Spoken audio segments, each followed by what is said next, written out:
All right. Welcome back to the W2W review. I am the Oakland Knight. Joining me from his LA studios is the Raider Pirate. What's going on, Pirate? What's going on, man? All right. So we're back live. We're here doing a marathon. We were doing a fundraiser for the Castro family. To all those who don't know, didn't catch the last feed, um, a fallen brother who had a house fire. He's fighting for his life in ICU right now on life support. We had his wife, Karen, on the last feed, talking about her experience and things that she's going through with her daughter and the things that they need. We're here back to cover that as well as talk some Raider football. But just to get things going, we apologize for the last video. It ended abruptly. We had some issues going on. We're not going to get into those issues. We just want everybody to know we're here for one purpose, and that is for Tim and his family, his wife Karen, and his daughter Brianna. Our thoughts and prayers are with you always. And we're going to ask that you guys can go to the Oakland Raider home port page. There's a GoFundMe link there. You guys can hit that link. And please, even if it's $1, $5, whatever you got, donate to this family. Let's help them get back on their feet and get through this tough time. Pirate, what you got? Yeah, man. Like he said, man, times like this, we come together. We gotta have, we gotta have respect for the situation, and we have to band together. Sometimes you might work with people that you don't like, but in order to get a particular job done, you got to do what you have to do. And in this case, I think we all love each other. We're all in it for the same reason. We're all trying to get the same thing accomplished, and that's to make sure that this family, the family of Captain Tim Casto, is taken care of, and that they know that they're loved. So what we're going to do is get back to what it was that we said we were going to do. We're going to talk a little bit of football, and then we're going to stop, give you guys the opportunity to go and to donate, and then take a phone call or two, and then we'll kind of move on. So once again, what is the 800 number? The 800 number tonight, guys, is 1-888-912-9846. That is 1-888-912-9846. If you guys would like to give us a call, share a prayer, share a thought for Tim, and maybe a memory, maybe you guys are really close to Tim and know him personally, you guys could share a good story, or just give your thoughts and prayers out to the Castro family, and as well as ask us any questions about the upcoming game. We'll answer those as well. Tim would want us, like I said, Tim would want us to keep moving forward and talking Raider football. This is a great season for our Oakland Raiders, and we're just here to support the family. Yeah, and we did have a caller earlier, asked us about the safeties and what we thought. So we're going to go through. We're going to take a look at what's going on with this Carolina game. And there's a couple of questions, and we'll kind of banter those, back and forth. So the first question was, can the Raiders find a way to limit Cam Newton? Basically, he's not having the same type of MVP run that he had last year. He's not quite the same player. He's running around. He's getting banged up. He's having press conferences. Hey, people should help me. It's not fair. People are hitting me when I'm down. He's getting up to the – and I think he has a point. I think because he's 6'5", 245 pounds, and he tends to run a lot, he's fair game. But the bottom line is that if he were Tom Brady, if he were Aaron Rodgers, if he was anybody else, and again, Tom Brady's probably not going to be running around too much, but if he was Aaron Rodgers, even Derek Carr, and he was getting hit the way, or they were getting hit the way that he's getting hit, I think he's got a legitimate point. I think it obviously, because he's bigger, stronger, and faster, and people saw what he did to the league last year, the referees are kind of letting teams get away with what they're getting away with. But my question to you, real quick, Knight, is can the Raiders figure out a way with the defense that they have right now to limit Cam Newton this Sunday? Well, it's one thing that we struggled with early on, especially with running quarterbacks. Again, our ends have to play really well. We have to contain the run game, but they run a lot of options with Cam Newton. So just to kind of clarify what you said about Cam Newton getting hit a lot, when you tend to run an offense like that where you make him a running back, a power back at 6'5", 240 pounds, the defenses are going to focus in and hit him like a running back. They're not going to take it easy on him. And I think the refs understand that too. And if you're going to play that style of offense, that's going to happen. But not only is it dangerous for Cam Newton, it's dangerous for our defense. This guy has the ability to run the ball, throw the ball. He's really came a long ways as a pocket passer over the last few years, and he can hit you from all different levels. So it's very key that our pass rush comes alive. I said, especially in the middle of the defense, to kind of free up our ends to do what they need to do. They need to try to keep him in the pocket, period. And if it's going to be an option play, you're just going to have to play fast and hit hard. Yeah, I mean, again, God, he's such a big guy. He's so fast. He can throw the ball. He can break contain. I mean, all the things that you said. I mean, it's going to be a challenge. We have faced a couple of running quarterbacks already. We sort of faced it in Atlanta. Nobody is going to confuse Matt Ryan with Cam Newton, but Matt Ryan ran that outside zone and then kind of rolled out and threw the ball to his receiver, cutting across the middle of the field. He also had a couple of runs in that game. You look at the Tennessee game, we faced a mobile quarterback. So once again, we've already kind of faced these types of teams, these particular types of teams.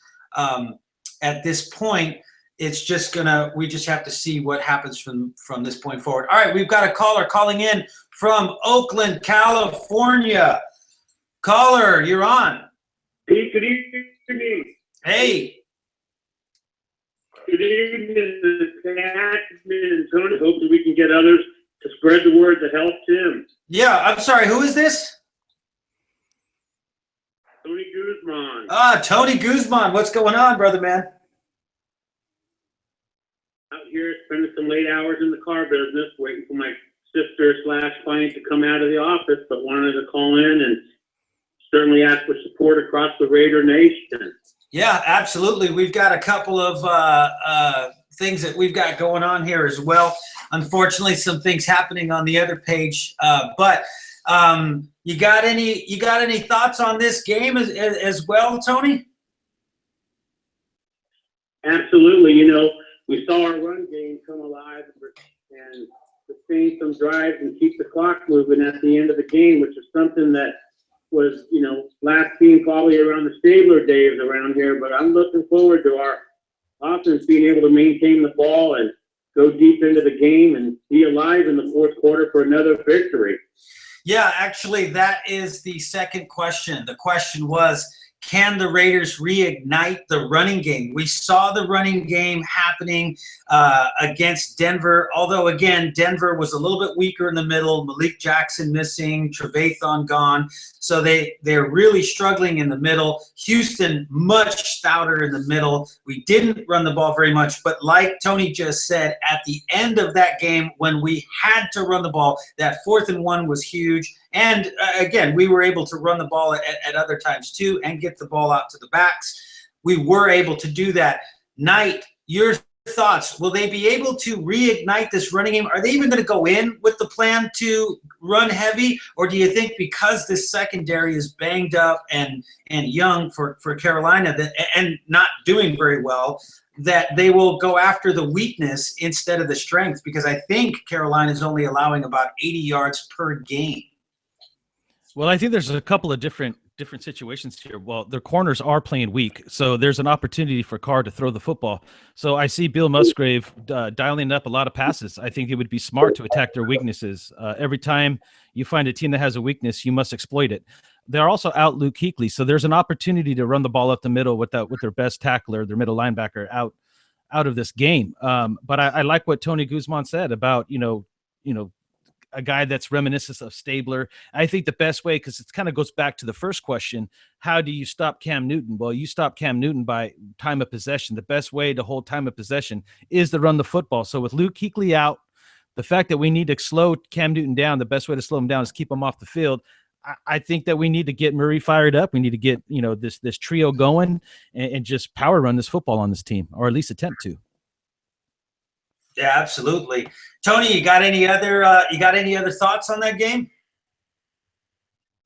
So much of it really does become down to who's healthy and where we're going to attack them at.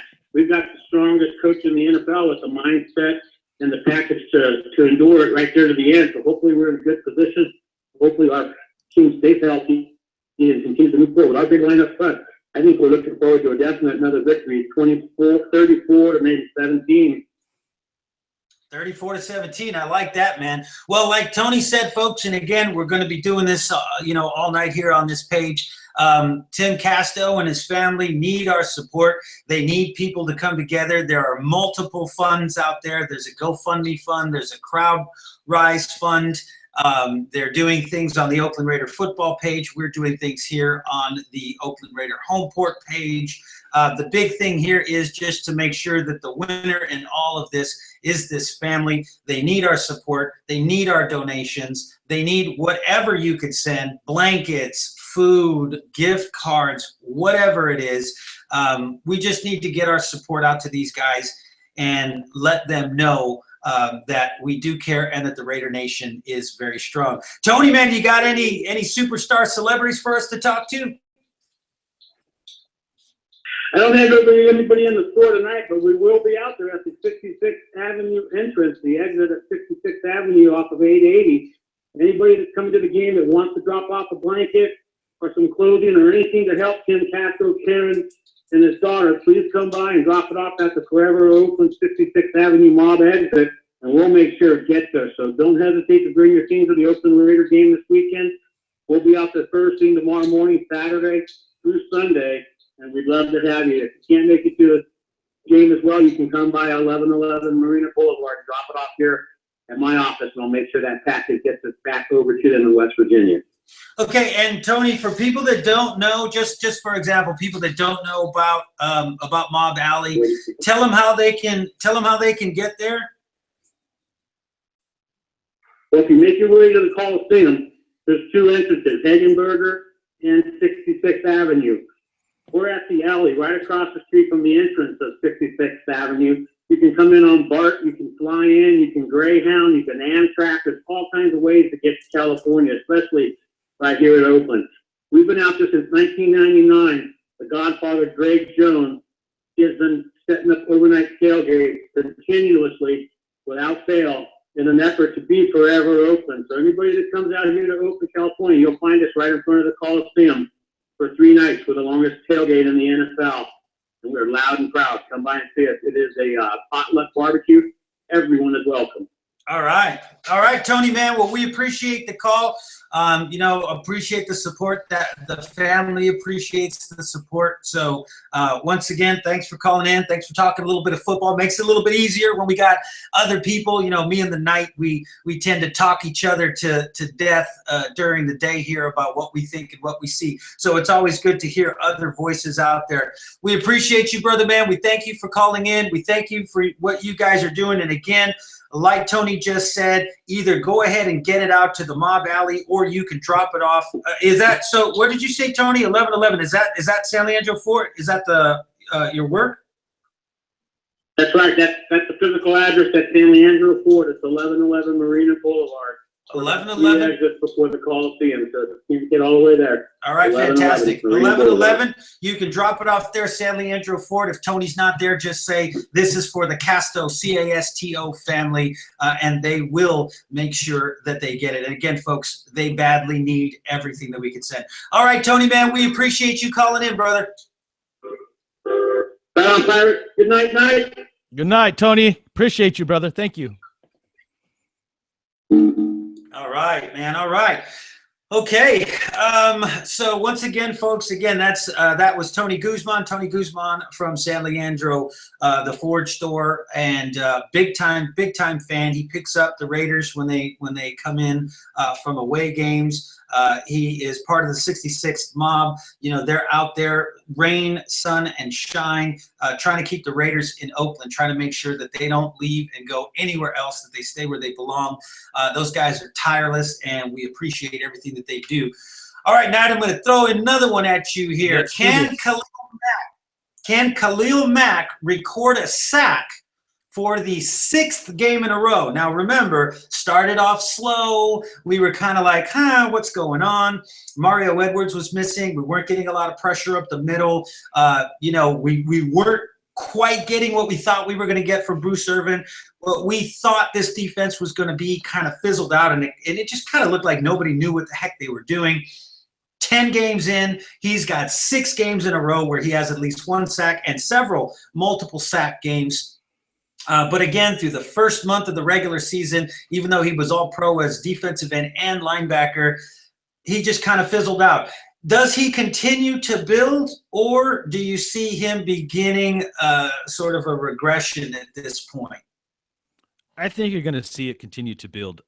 The one thing, and it goes back to last year, when Mario Edwards Jr. came in, the team was forced to change the scheme. And since they changed the scheme this year, you saw Khalil Mack's numbers go up. You're also seeing Bruce Irvin coming alive too. And I think that's another big key. You know, Bruce Irvin, he's making some mistakes in the run game, but in the passing game, getting to the quarterback, making some plays, causing fumbles, they know that they have to keep an eye on Bruce Irvin as well, which is also helping Khalil Mack get some free opportunities to get to the quarterback. They can't put all their focus on to Khalil Mack. So as this scheme has changed, and as these guys really start to understand what Jack is preaching, what Ken Norton is teaching, this is something that is got him to this point. And I do believe that he is good for at least one, right? I mean, maybe even multiple. Cam Newton is going to be a harder task to get to, but Khalil Mack has the speed, and he also has the size and power. And once he gets his hands on him, he can get him to the ground. So I'm expecting Khalil Mack to at least get one sack. Pirate. Yeah, and again, if you take a look at the Panthers, they're giving up sacks. I mean, they're what do they got? Like 25 sacks so far this season. You know, so it's not like this is a you know, some great team that's not allowing sacks. They've given up 25 at this point. Cam Newton likes to get outside the pocket. He likes to get away from guys, and that kind of creates a lot of garbage, you know, that they've got to move through. So if these guys are sound, he's exactly the type of quarterback where you start upfield and then you spin back underneath because he's going to slide up into the pocket. You have an opportunity, but this is a big guy. Do they get it? I think the combination of Khalil Mack getting hot right now and the fact that this is a football team that's already given up 25 sacks, right? The fact that they like to improvise and they like to run around. It's kind of like Ben Roethlisberger, you know? Exactly. He's going to give you those opportunities. Can you get him down when you do get that opportunity, right? Now, the next question that we have coming in here is, again, we've gone through a murderer's row in terms of travel. You know, we went to Florida twice. We stayed there. The league tried to screw us. Basically, it was like, let's send them to Jacksonville. Let's have them fly back. Let's send them back to Tampa Bay. Let's have them fly back. Let's have them then go and face you know, Denver, you know, on a Monday night, and then or on a Sunday night, I'm sorry. Then let's have them travel to Mexico, you know, and once we get them into Mexico, you know, we'll have them there, and then let's go ahead and give them a short week to go up against, you know, go from a Monday to a Sunday, against a Carolina football team. It's at home, but you know, the bottom line is, I mean, it's a tough schedule. And remember, at the time when the schedule was made, this is the defending NFC champions. So I mean, it's not like they just threw them on the schedule like, okay, you could put any team there. I mean, at the time, this was the defending NFC champions. We didn't know at that point that they were going to be struggling the way that they are. So this was kind of a setup to really challenge the Raiders as well. Right. No, absolutely. So you start taking all those things together, and you ask yourself, at this point, is it possible? This is kind of a setup to really challenge. I know we're getting a little bit of feedback there. Is it possible that the travel, all of this, the amount of time they've been playing in these games, the offense has been playing a lot, the defense has been playing a lot. Is this a trap game where, you know, it's a short week? You know, once again, Carolina has had 10 days. We've had 5, right? Or whatever, right. 6, I think it is. And they've had 10. So the question is, are they rested and ready? We got another caller coming in here. We got a caller. Is this Tim from Visalia? Yes, it is, guys. Good evening, Mike. Good evening, Pirate. What's going on, Tim? Hey, you know, talking about the Panthers, there's 3 games left on schedule that I'm worried about. The Panthers, the Colts, and the Chiefs. Those are the games I'm worried about. The Panthers and the Colts because we can overlook them a little bit, and the Chiefs because it's just going to be a tough game. No, absolutely, Tim. I agree. And when I look at it too, Carolina's struggling, but they're still a good football team, right? I mean, they still have the pieces. Yes, they're out Luke Kuechly, but they still got Cam Newton, even though he's banged up and getting beat up and all that. We're coming off a short rest week. We just coming off from New Mexico where the air was thin. It was hard to breathe. And we're on top of the division. The Chiefs lost. That helped us out a lot. And the Chiefs and Broncos are going to go at it this weekend as well. And, we find ourselves in a really unique situation where this is where the game really becomes mental. I know they focus 1 week at a time. I know they have to look at it that way, as an organization, the team, a coaching staff. But they know how this works too. I mean, they talk about it. They think about it. They have to know that they're in the driver's seat, and we don't need to get them too relaxed, not to think that they're in too much control, because we're only one game up, and we have to face Kansas City, like you said, coming up here in a few weeks. So this is a big game, and as long as they're mentally strong, the physical part usually take care of itself. Yeah, I mean, Oh, absolutely. go ahead, Tim. No, I was just going to say, with the Panthers this week here, we're talking about, like you were saying, about the number of days off they had, and there were days we didn't have off the short schedule. Right. But we just had the number of days off against Texans. That didn't do us any real good. We looked really bad starting off that game. Well, days off is one thing. I think it's the time our defense has been on the field is a big factor when I'm worried about this game, and also the fact that going from a high altitude game like that, it takes longer than just a few days that they had to get over that. absolutely. Hey, Tim, tonight we're doing a little bit of a marathon thing. We appreciate you calling in. We want to keep on talking, but we want to also make people aware. We're doing this because Captain Tim Casto, who created the Oakland Raider home port, had a fire. He had a heart attack. He's in ICU right now. His family lost their home. His family lost all of their possessions, only had the clothes on their backs. And so we are spreading the word. If you can, when you get off, go ahead and copy and paste the GoFundMe or the crowdfund, whatever it is, onto your own personal page, and see if you can't get a few people to send these guys some things. They really need anything that we can give them. We're here to talk a little bit of football, and then we're here to remember why it is that we're actually here, and then to come back and talk a little bit of football and to go forward from there. But there is a family right now that is in desperate need of our support, in desperate need of our prayers. You a religious man, Tim? Absolutely, but I can also tell you, from having a house phone when I was a kid at 10 years old, losing everything, I know how hard it is, especially during this time of year. Oh, yeah. And so my prayers will definitely go out to the Castro family. I know how rough it can be. Yeah, and that's West Virginia. You know what I'm saying? It's not sunny California. We're in California, and when it drops below 70 degrees, I start trembling. If it goes above 76, I'm uncomfortable. So above 76 or below 70, and I'm all out of my element. Can you imagine a place like Virginia, West Virginia, or anywhere back east as we begin to head in to December? I'm sure that the temperatures are going to start dropping. So once again, these people really do need our support. Whatever you can send, whatever you can donate, go around your house, find whatever you can. Find one of these places where it says to donate. Send $5, send $10, send $1,000, whatever it is that you can send. Do everything that you can, but we really, really, really do need to help out this wonderful family.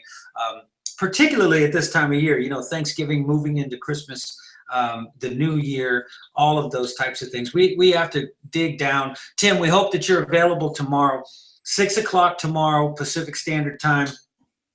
We're going to invite as many people as we can onto a Google Hangout, do the same thing we're doing here, and we're going to light a candle, and we're all going to pray together. So we hope that you can be available for that. And if you're not, please do be there in spirit.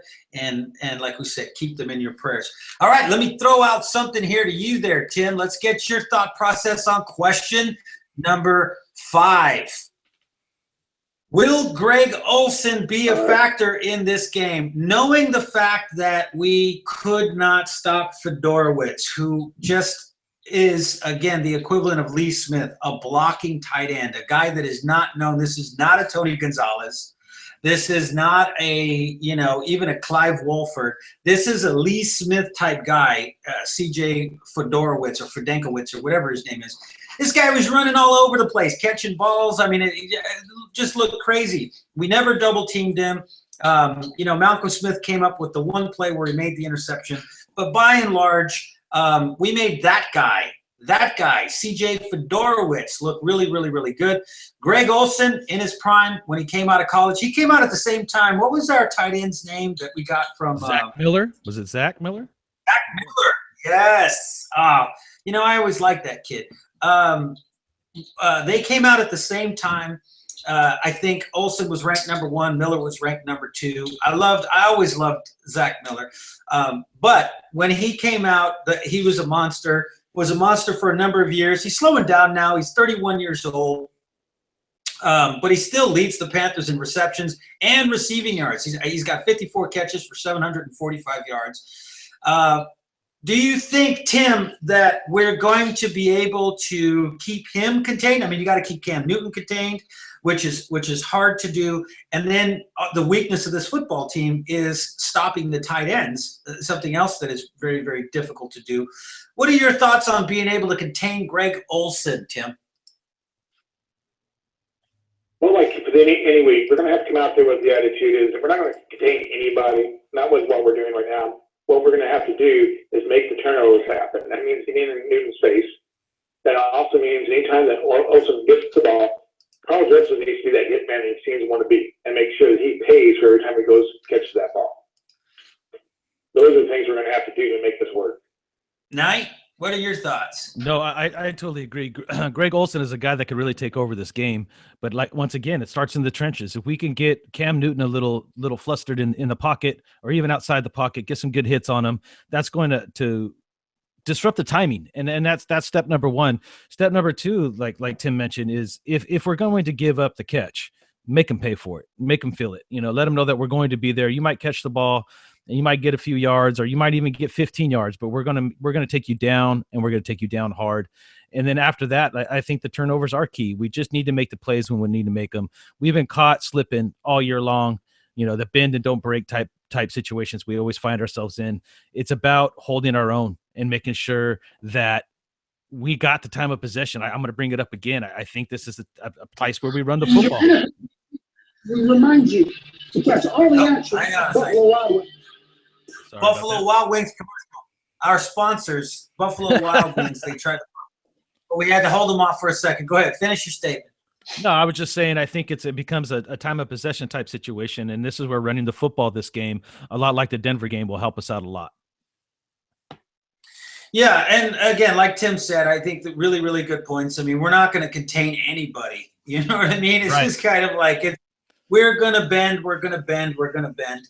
And some teams we break against, and some teams we just come up lucky against. I couldn't believe it. It was very reminiscent of when we played Denver, and Denver continuously, after 4 sacks, they continuously were not double teaming Khalil Mack.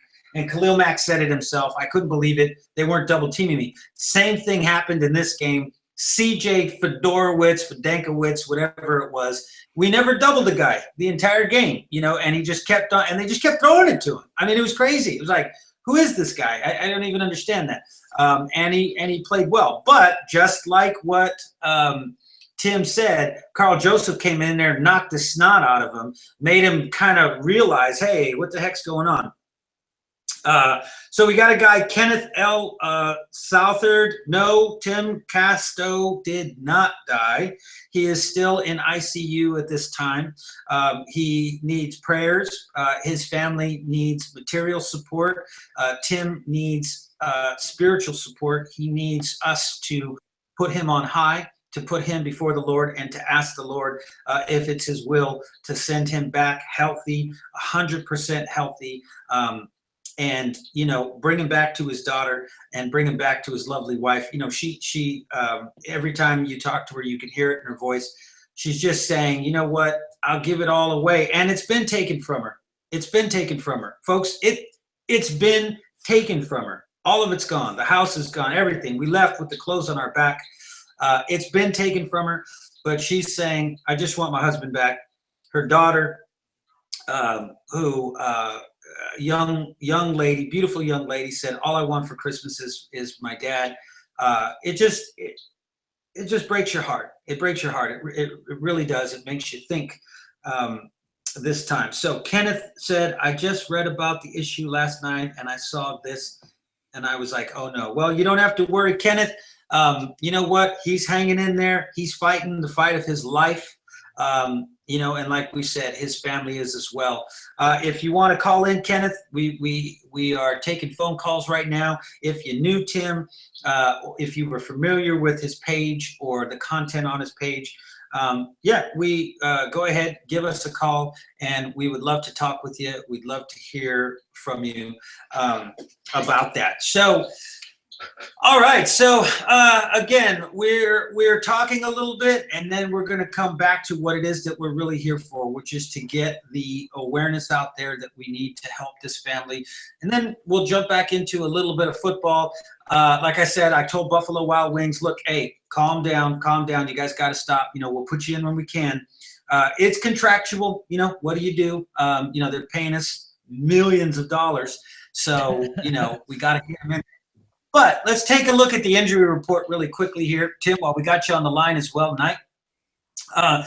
Taking a look here, the Raiders, the only guy that's really out completely is Khalil Calhoun. I guess he had some kind of a procedure done on his knee. I saw that earlier. I wasn't able to read it. Been running around all day trying to get everything settled. So I don't know, Knight, you may know, or Tim, you may know a little bit more about that than me, but I did see that it said he had a procedure done. That can't be good. I mean, even if it's orthoscopic or, you know, surface stuff, I mean, you still got to heal. But he's the only one that's totally out. David Amerson didn't participate. He's got a knee thing. But a lot of times, you know, they'll go ahead and just give these guys rest. They know this defense was out there for a long time. Kenneth says, I wish that I was in a better position to help out. Sad this happened to such a great in such a great season for the Raiders. Absolutely. It's always going to be a hard thing. But you know what? I'm sure, like we said, Tim would want us to be talking football. The Raiders were his passion. You know, he developed and built a Facebook page where he took it very, very seriously. And we'd like to think that, you know, as we sit here and talk and do these types of things, that he's looking down on us and he's at least given the nod of approval. All right. So David Amerson has the knee. I think he'll go. I'm sure he'll go. Khalil Calhoun is out. If you look at limited participation, Michael Crabtree with the ankle, maybe that's what was causing him some problems in Mexico. Rodney Hudson with the knee. Stacey McGee, again, with the ankle. We need Stacey McGee in there. I never thought I would say that because Stacey McGee always, to me, seemed like the third or fourth defensive tackle. Keith McGill, Latavius Murray with a little bit of an ankle problem. Kelechi Asemele with the knee, and then Perry Riley Jr. with the hamstring. So by and large, I think all of those guys are going to play, right? They're all going to be in there, but you know that everybody's getting a little nicked up, a little banged up. On the Panthers side, they've got a few more people that just did not participate. So Mario Addison with the foot, Trey Boston with the ankle. Their center Ryan Khalil is a big one. If Ryan Khalil cannot play, that's like Rodney Hudson not playing. You can create a lot of havoc in the middle of that line if he's not in there. Smart, just tenacious, tactician. You know, I mean, this guy just knows what to do. Luke Kuechly, another guy. This is the center of the defense, or the quarterback of the defense, I guess you could say. One of the best. I mean, this guy, hands down, reminds me of Urlacher, running all over the field, hard hitter, instinctive. This guy's like Greg Biekert, combined, I would say, with, gosh, I don't know who, maybe he's got Greg Biekert's instincts, and then I think he's got like I guess Urlacher. He's got his ability, his length, his speed.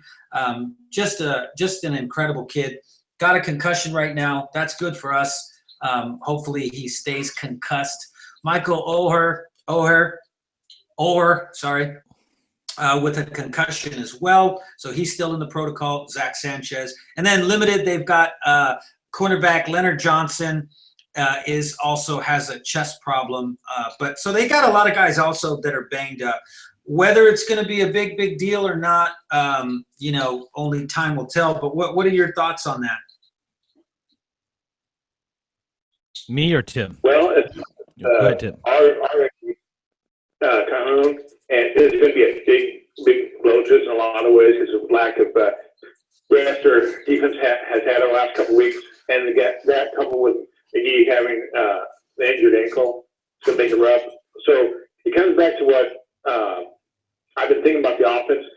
I know you guys want to see us run the ball early and hard, but I think what we really need to do is throw passes down the middle with them having their injured player out and attack their corners and jump up to lead and then run the ball. We need to be more aggressive because if we let them start running with the injuries we have and our defense, we're going to be in trouble. Yep, Knight.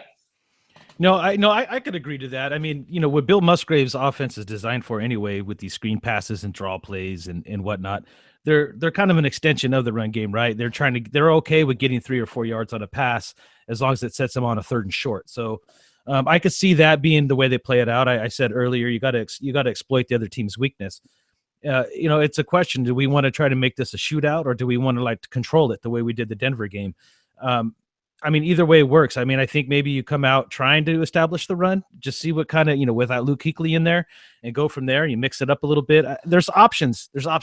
I've been saying this all year. This offense really can attack you from all areas and all over the field. It really comes up to Bill Musgrave and how aggressive he wants to be. And we all know that he starts off really, really passive. So I'm hoping that he comes off, whether it's running the football or passing the football, but does it aggressively. Yeah, and I said it before. I don't think that they do try to come out and run the football. I would like to see it. I would like to have the mentality be that we're going to come out, we're going to attack you, we're going to enforce our will. But, the Denver game was a little bit different. Like we said, they were missing Malik Jackson. They were missing Danny Trevathan. They had a cornerback out, which meant that they were going to have a safety have to come over and help out against either Amari Cooper or Michael Crabtree. Plus, we had the slot receiver, so they had to have a defensive back end to cover our 3rd wide. So there were a lot of things in that particular game that boded well. It was really an ingenious move on Musgrave's part. When we went in to Houston, you couldn't do the same thing. The man in the middle is a beast. They have good linebackers. They were able to play with their safeties deep, so they didn't create these. They had one safety in the box and the other safety deep, so they didn't create these huge holes that we saw in Denver. I think the same thing is going to be said here in this particular game. They're only allowing 80 yards, per game.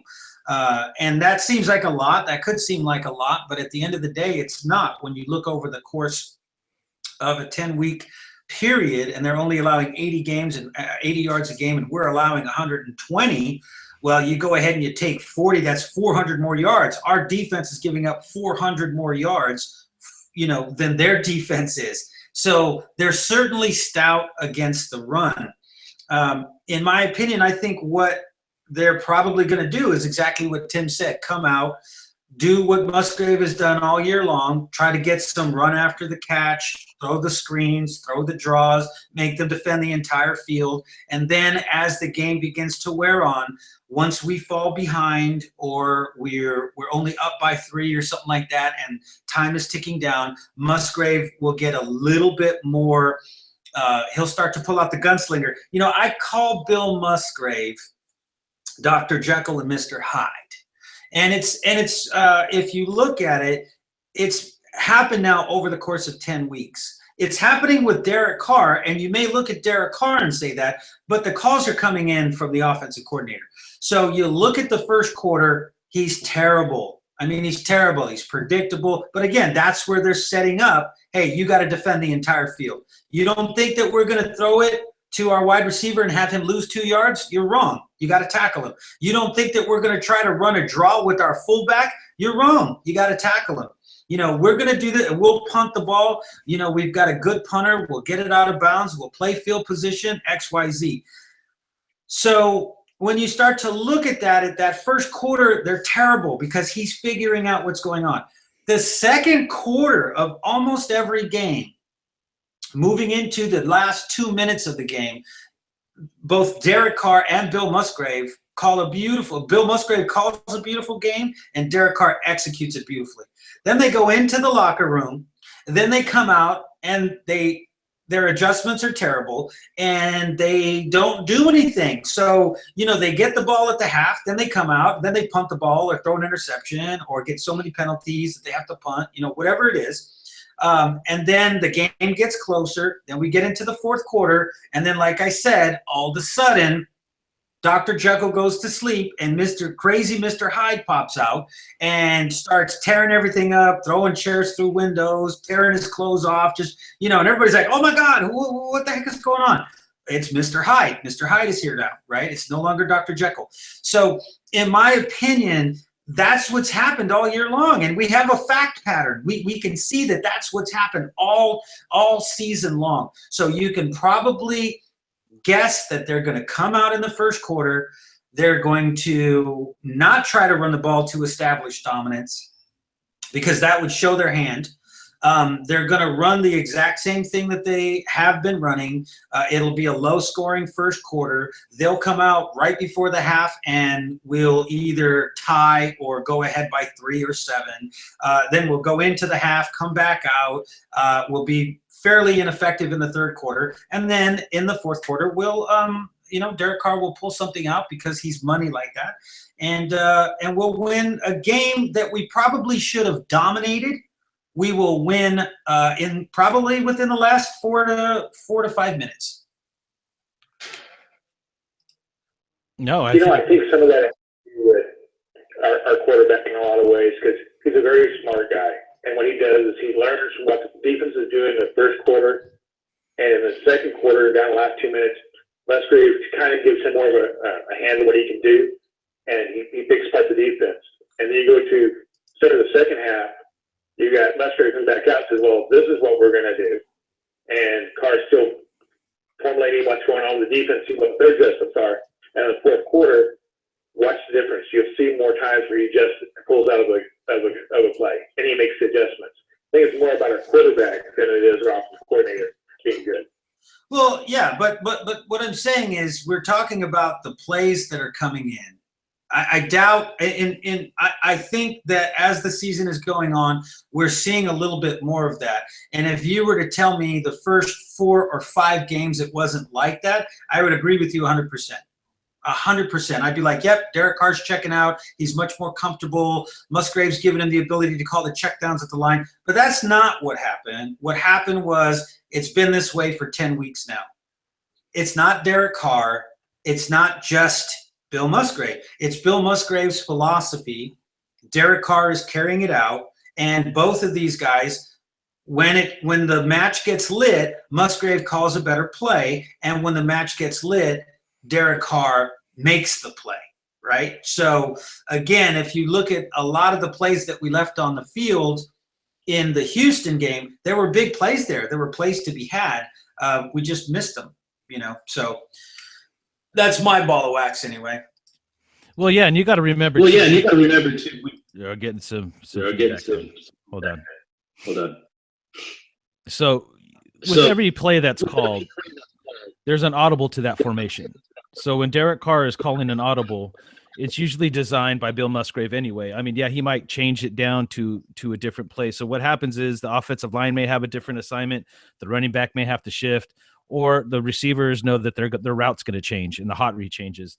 But unless you're seeing a big shift across the whole, receivers changing positions and everything, it's not him changing a play drastically. So what I'm saying is every play has its own little audible formation built into it versus what, there might be a couple of different ones, but, Derek Carr has done a good job of picking out which one he needs to check to.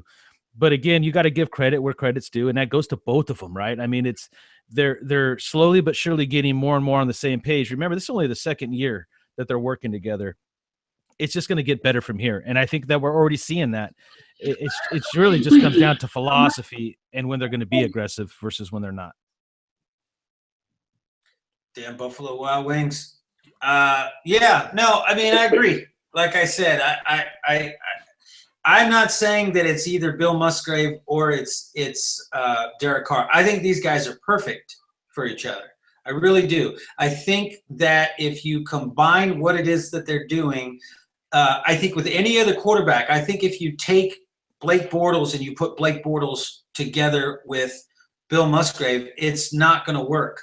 I think if you took what's his name from Minnesota, the quarterback that got hurt, Bridgewater. It's out this year. Teddy Bridgewater. You take Teddy Bridgewater, you put him with Bill Musgrave, it's not going to work. Now, conversely, I think if you take their offensive coordinators, because it did work with Olsen, it was weird and not what we wanted. But I think if you put Norv Turner with Derek Carr, I think that would work. I think it would actually be really, really good because Norv likes to run the ball a little bit more. He likes the play action. He likes to be able to control it and go deep at least 4 or 5 times a game. We saw what he did with Phillip Rivers. We saw what he did, again in Dallas, and even when he was with the Raiders, we had subpar talent at that point. So my point is that I think that these two guys, they're symbiotic. They really fit together. One guy is not the weakness and the other guy is the strength. I mean, it's pretty much they're on the same page. They know what it is that they're trying to do. They both believe in it, and they're able to execute it when they have to. Remember, Bill Musgrave just has to call the play. It's a bunch of squiggly lines, and he's basically like, I think they're probably going to be in cover 2. They're going to blitz based on what we've seen and what they would do in down and distance against this type of formation. We would think they're going to do this. And so he's just got to call it. Derek Carr's got to walk up there. He's got to survey the defense. He's got to make the adjustments. It's so much more difficult in terms of what it is that he has to do than what Musgrave has to do. I can see that. The good thing is that we got a quarterback, and and Musgrave's actually been helping Carr out quite a bit too. But we do have a quarterback that is not afraid of doing what's needed at the time, be it running the ball to hand it off for a run or making a short pass or taking that deep shot. And the biggest thing is we got a head coach that backs him up on that, which is where we need to be at. Yeah, absolutely. I agree. And myself and Knight have talked about it a lot as well. He was helped out by Olsen first. He was helped out by Musgrave last year. He's really been brought along the way that you want to bring a quarterback along. You protect him. You build his offensive line. You give him some weapons. You make sure that he can check down. He knows where the blitz is coming from. He knows how to get out of trouble. You keep him from being beat up like his brother was beat up. And, then in year 2, which is what we're seeing now, technically year 3, his year 3, but in year 2 of this offense, you can begin opening it up and doing some different things. I got to put a dog in real fast. So go ahead, Knight, and carry on, brother. No, absolutely. And I think that's a great point because when you see what Greg Olsen did with him and then what Bill Musgrave did last year, it was often said that Derek Carr comes out at the beginning of games and it's adrenaline really, really high. He's really hyper. He's got happier feet. And they've done a good job of teaching Carr how to control himself, not just what he's learning in the offense. So they kind of keep it slow and kind of keep it simple just to calm him down. And they don't let the game get too big for him. But as this season goes along, I'm kind of seeing Carr getting more comfortable week in and week out of not having that be as big of an issue as it was maybe his first 2 seasons. And everything is just really starting to come together. So as I'm be on record to be hard on Bill Musgrave a lot, especially at the beginning of the season, I'm starting to understand not only the philosophy of the running, but the way that they are running it and bringing it along. And it's working out great. Tim, your thoughts? Yeah, it's true. He has calmed down quite a bit from the beginning of the season. You can see it. It's slowly, instead of taking a quarter and a half, it's like now thinking about a quarter from the kind of calm down a little bit. And it's progress. No one's gonna be perfect when they start off. It's always a learning process. And the biggest thing, if you noticed, and a lot of experts try to point out, Carr's feet position is really outstanding. They compared Carr to Cam, and Cam's feet are just out of place most of the time. He's making some off-balance throws, but Carr usually gets his feet underneath him and throws the ball where it needs to go. And that helps to being consistent and so forth. So it's like with everything else, you're going to be not only consistent with your feet, but you also got to be consistent with your approach to what you're being taught and how you come into the game and first come out. Can't be too high, can't be too low. Yeah, and if you look at it, Carr also has a very compact delivery. He gets rid of the ball really, really quickly. I mean, they did on that Monday night game and the Sunday night game. They were looking at how compact his throwing motion was, how quickly he gets rid of the ball. They don't ask him to do a lot. You know, you get in trouble with your footwork when you're doing 5-step drops or when, you know, you got to move around in the pocket or you're flushed outside. But if you can just drop back and, you know, the defense is doing what you want them to do and you just go to whatever the offense is telling you to go to, it's just a lot easier. He's got the arm. You know, I don't think enough. Somebody said earlier today, it hasn't been since Rich Gannon that you've been able to watch a quarterback produce the way that Derek Carr is producing. I don't think we knew what was going on with Rich Gannon when Rich Gannon became Rich Gannon. You know what I mean? Like, I don't think anybody thought, this guy's going to come in, he's going to learn the offense, he's going to tear it up, he's going to be the MVP, we're going to have this incredible, you know, highest scoring offense, highest rushing game. And, you know, and Rich Gannon was incredible. I remember I used to watch him roll out and he was a magician in the pocket. And then Charlie Garner was kind of like a poor man's, you know, Barry Sanders. You had Tyrone Wheatley pounding the ball, Zach Crockett at the goal line. You had Tim Brown and Jerry Rice. I forget who the tight end was at that time, but it was like Kerry Cash or somebody, I forget, or Glover. I know that we didn't have a great tight end. I know that. We were searching for a tight end for a long time. We drafted Ricky Dudley. That didn't quite work out. We had a bunch of different guys.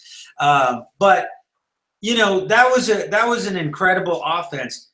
We have something that's younger, that's going to last a lot longer, and I think has more potential. When you look at the ability to attack the field at any point, there are certain teams that they can run the ball. There are certain teams that can throw the ball deep, like, you know, the Steelers, the Raiders, the Ravens. You know, they throw a good deep ball, right? We can throw the ball deep. Derek Carr is tremendous throwing the ball between 10, 15 yards. He checks down extremely well. We have a bevy of running backs. We've got a big, strong offensive line, just as good as that Super Bowl line, by the way. I mean, that was a great line. Mo Collins and Lincoln Kennedy and Barrett Robin. Yeah, and I forget who the left tackle. Who was it? Who was the left tackle?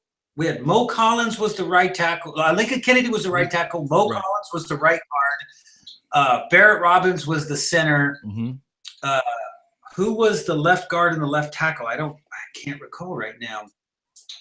Gallery? Was Gallery a part of it then? Oh, Sims and Gallery. That's what it was, right? Mm-hmm. Barry Sims was the left tackle, free agent left tackle, and I think Robert Gallery, I think Gallery came a little bit later. But yeah, that was a really, really, really good offensive line too. This offensive line, I think, potentially can be better. Oh, for sure.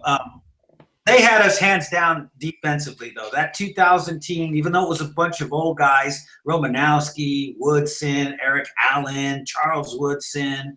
I mean, God, that was a defense right there that could scare you. And an attitude to go with it. Absolutely. Absolutely. All right, folks. So let's go ahead. I was going to say, you know, if you look at the offense, there's so much to be compared, almost person to person, from offense we have now to the offense back then, which bodes so well for us. The fact that it's that good and it's that young on top of it. I mean, the only person we really have to worry about offense losing anytime soon is Donald Penn. Everybody else is going to good for a long, long time. That's an interesting point too. Donald Penn, I watched last year, and I could swear to you that Donald Penn wore down at the end of last year. I could sit here and say, okay, on top of the fact that Amari Cooper, was banged up, and the offensive line, we had some problems with Hudson, but you could just see that Donald Penn wore down at the end of last year. And I thought to myself, this guy's done. Don't give him the big contract. He's done. I mean, we just got to move on. We got to draft a tackle. I wanted us to draft that kid that Tennessee drafted. I mean, he was a beast. That kid is a beast. Oh, yeah, absolutely. Then Conklin, Jack Conklin. Now, then I watch this guy this year, and it looks like he's found something to really, really fight for. And he got dogged out. Pretty much. They basically were like, yeah, no, we're not going to pay you. Go ahead. If you want to, go ahead, test free agency. That's all right. Go ahead. Go. That's got to feel, that's bad. That's when you're just like, screw you, man, forget it then. I'm going to go somewhere else. I don't care if I take less money. You guys don't want me. I'm out of here. A weaker personality would have done that. A weaker individual would have said, oh, you don't want me? Fine. I'm leaving. I'll go take half the money, or I'll do whatever. It's still a lot of money. Donald Penn has been playing at a Pro Bowl level. If we do help anybody, it's the right tackles, right? This guy's going one-on-one, and he's doing the do. I mean, you're watching him, and then you watch Howard, and Howard is just a turnstile. He's giving people a napkin and a mint and a fork. Oh, you want to eat my quarterback? Here you go. You should probably, after you're done eating him, you should eat. Here, take this mint, because your breath is going to smell like car after you pound him into the dirt, right? He's just a turnstile, right? Then you watch Donald Penn, and Donald Penn has just been holding down all year long against extremely good, productive pass rushers going one-on-one. Yep, going one-on-one, and he's in there run blocking. He's getting dirty. You brought that up. That's the only guy, and I would have said last year, let him go. But I have to tell you, I have so much more respect for that guy right now than I did last year. And I think that you're seeing a Donald Penn come into his own too. I mean, he got his contract. He got, it might not have been exactly what he thought he was going to get, but he loves this team and he loves Derek Carr. And this team's winning. The opportunity is right in front of them to enter the playoffs. Right now, we're the number 1 seed in the AFC. That gives us an opportunity. I mean, all these guys got to be excited. They're fighting for something at this point, where last season we were just trying to get into the mix and stay in the hunt. We are leading the pack. We are setting the tone right now. And I think that, combined with the coach, Jack Del Rio, being such a motivator in himself and a solid guy to lean on, with this coaching staff and everything they got going on. I mean, the character of this football team is off the charts.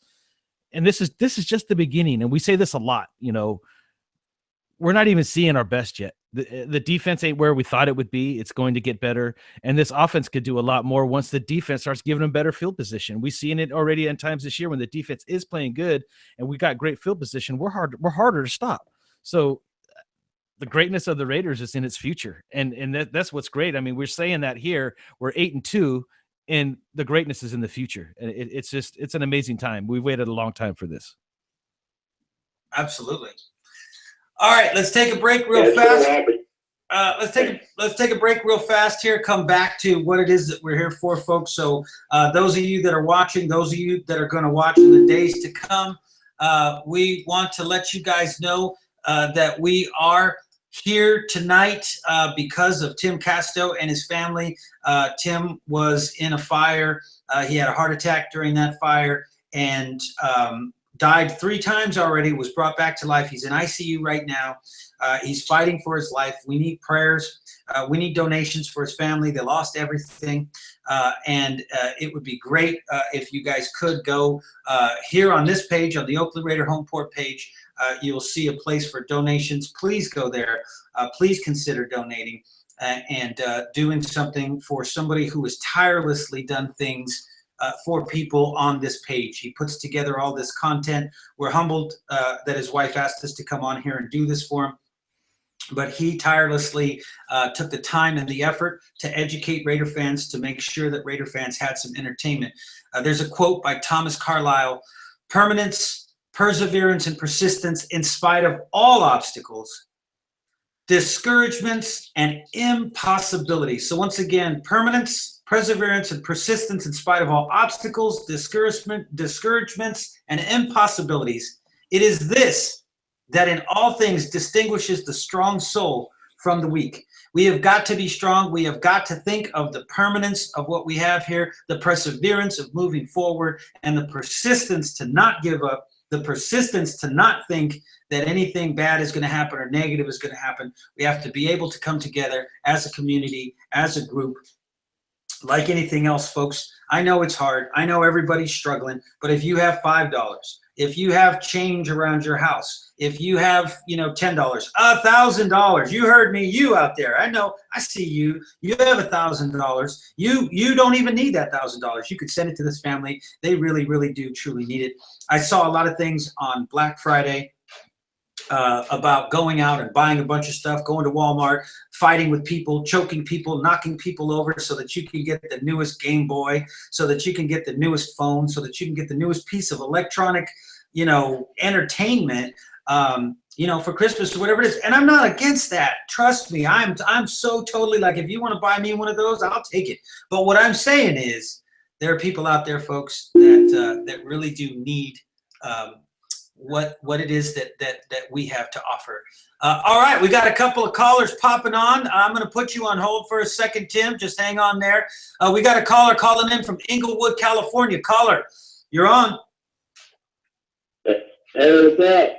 Who is this? What's going on? Who is it? I'm sorry? Oh, Eldridge. How you doing, brother, man? Doing good. How you guys doing? We're doing good, man. We're doing good, man. We're talking a little bit, like I informed you earlier today, we're doing this for Tim Casto and his family.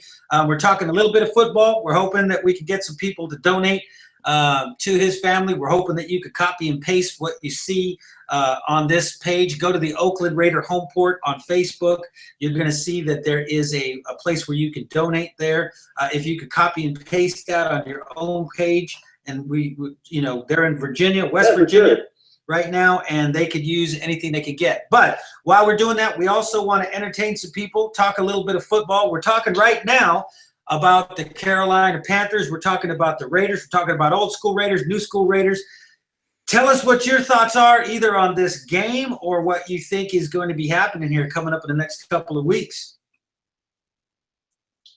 The Panther game? Yep. I think it's a game that we can win. I don't think it's going to be a walkthrough, if you will. I mean, I know Luke Kuechly is out with a concussion. Hopefully he gets better. Is it Ryan Khalil? Am I thinking about? We might be up to. Yep. But I think it's a very winnable game for the Raiders. I mean, I don't think we can play. I don't think they have as many miscues as we did last week and beat the Panthers, but I think if we're firing all cylinders, we should be able to cause some havoc. All right. Against the Panthers. Go ahead. No, hang on just 1 second. We got another caller also calling in from Compton, California. Caller, are you there? What it do? Yeah. What? Can you tell us? Mark Andrews, the bone-faced villain. What's going on, Pete? Oh, there you go, brother man. Man, we've been waiting on you, partner. I know you were. I was getting the pregame out. You know how I do. All right. Every 2 days before and every 2 days after, I got to get it out there. No, we feel you, man. We feel you. South Carolina this week. Yep. Well, the thing is that the main thing, we can't go out there playing that 25-2 defense again like we did last week. That's just a no-go. Back to the 4-3 and not have those corners playing shallow because, the thing is that their running back, Jonathan Stewart, dude's long-legged, agile, loves to run out of the shotgun. And he'll run right past David Emerson, just like Miller did last week. Yeah. On top of that, Cam Newton loves to dink dunk when he can't run, okay? So far, we've been good against mobile quarterbacks. That doesn't bother me. The thing is that he loves to throw these dink dunk passes preferably to Greg Olsen. Not to be confused with that former coordinator who we just beat down in Jacksonville a few weeks ago. That's right. But not him, okay? But the other Greg Olsen, right? Right. Yeah.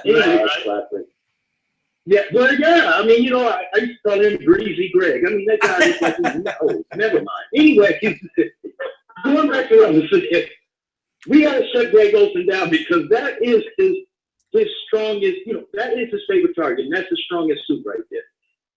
The bad part is that, yes, the bad part about that is that we haven't been so good at shutting down tight ends, mainly because we don't guard the middle. That's been our overall problem with the defense.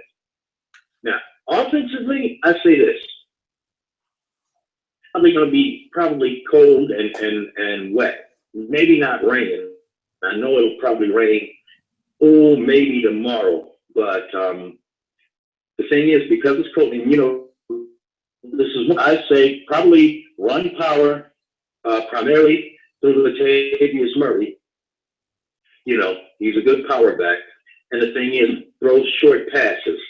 Don't do anything like what we did against Kansas City a couple of weeks ago. Right. That turned out to be disastrous. I'm like, why are we throwing the ball? You got 3 capable running backs. Run it, So primarily through Murray, I do utilize all 3 running backs, definitely. But, I would throw short passes, probably slants an option, maybe a check down or two to the fullback, a wallet. Right. I go like that. I would not try no long ball Sports Illustrated cover shot type throws,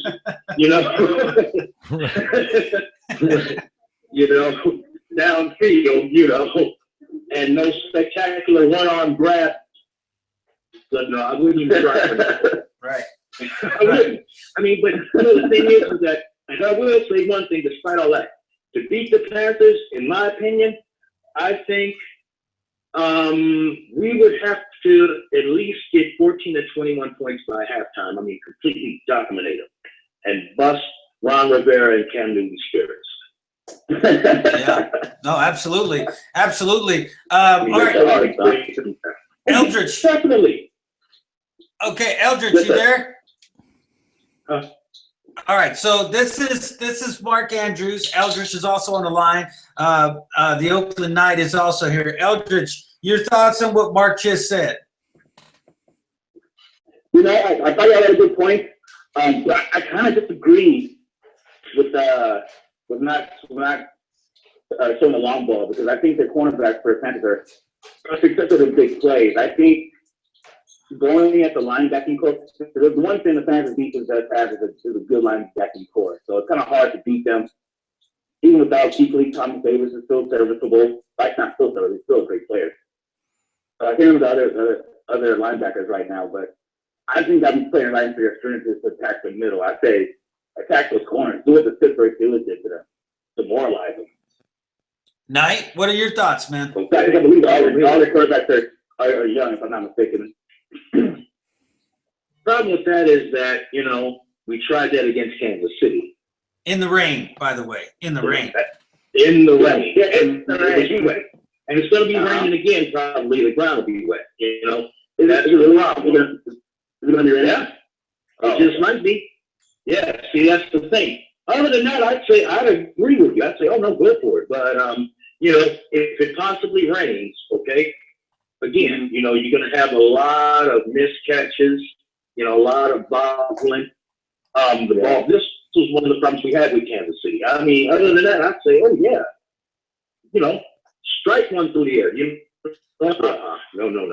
I mean, it's been proven, we can't do well like that in the rain like that. I thought we would. I thought we'd run it, in the rain. I didn't know it was raining. They said for that stuff. I know it was raining. Oh yeah, it's gonna be. It's definitely gonna be wet. That ground is gonna be wet. It's definitely, if it doesn't rain that day. It's looking like possibly raining tomorrow, perhaps. So, well, we had Sunday. The ground is gonna be wet. We had that conversation. I mean, I was on the phone with Mark, and we talked about it. And I started laughing when he said, Bill Musgrave is out there throwing like it's a bright, shiny day against Kansas City, and instead we're in a torrential rainstorm, Exactly. right? So once again, I mean, Right. I think in this case, you got a couple of things you got to look at. Number one, Carolina is stout against the run, and Bill Musgrave is not the type of guy that's going to bang his head against a strength. I just don't see him doing it. I think he's going to go right back to the same type of offense where, we spread the ball to the outsides. We take advantage of runs when we can, again, with Olawale on a draw or something like that. And we get the kids involved, when we can. But I think this is going to be a combination dink and dunk, attack the entire field, stay in this football game. I don't like this game, and I'm going to ask you guys one at a time. I just don't like this game. I don't know why. Again, I could say it's a combination of the travel. I could say it's a combination of just sort of being, ripe for a loss. I could say Cam Newton presents unique challenges that no other team sort of presents. And there's a lot of reasons why.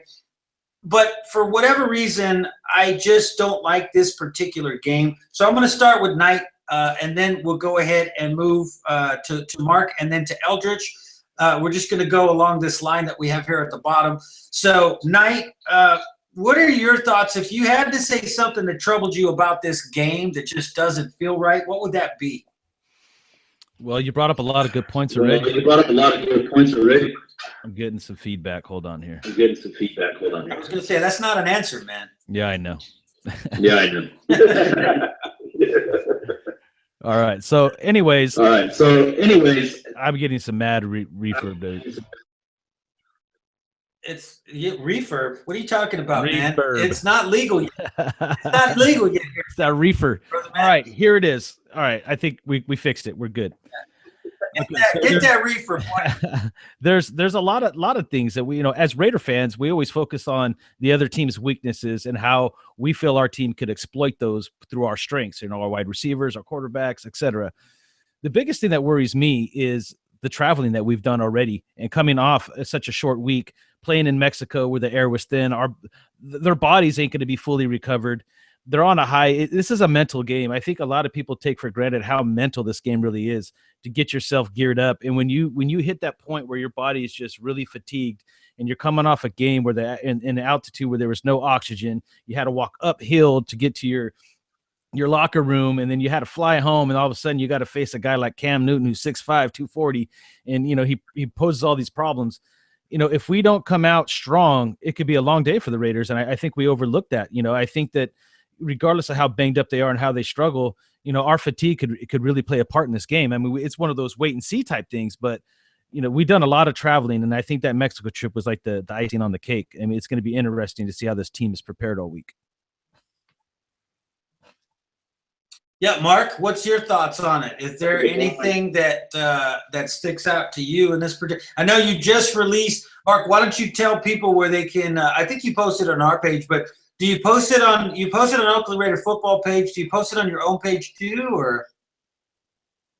Oh yeah, I posted it on you guys' stage. Right. Posted it on Oakland Raider on Eddie Garcia's stage. Okay. It can also be found on my page, of course.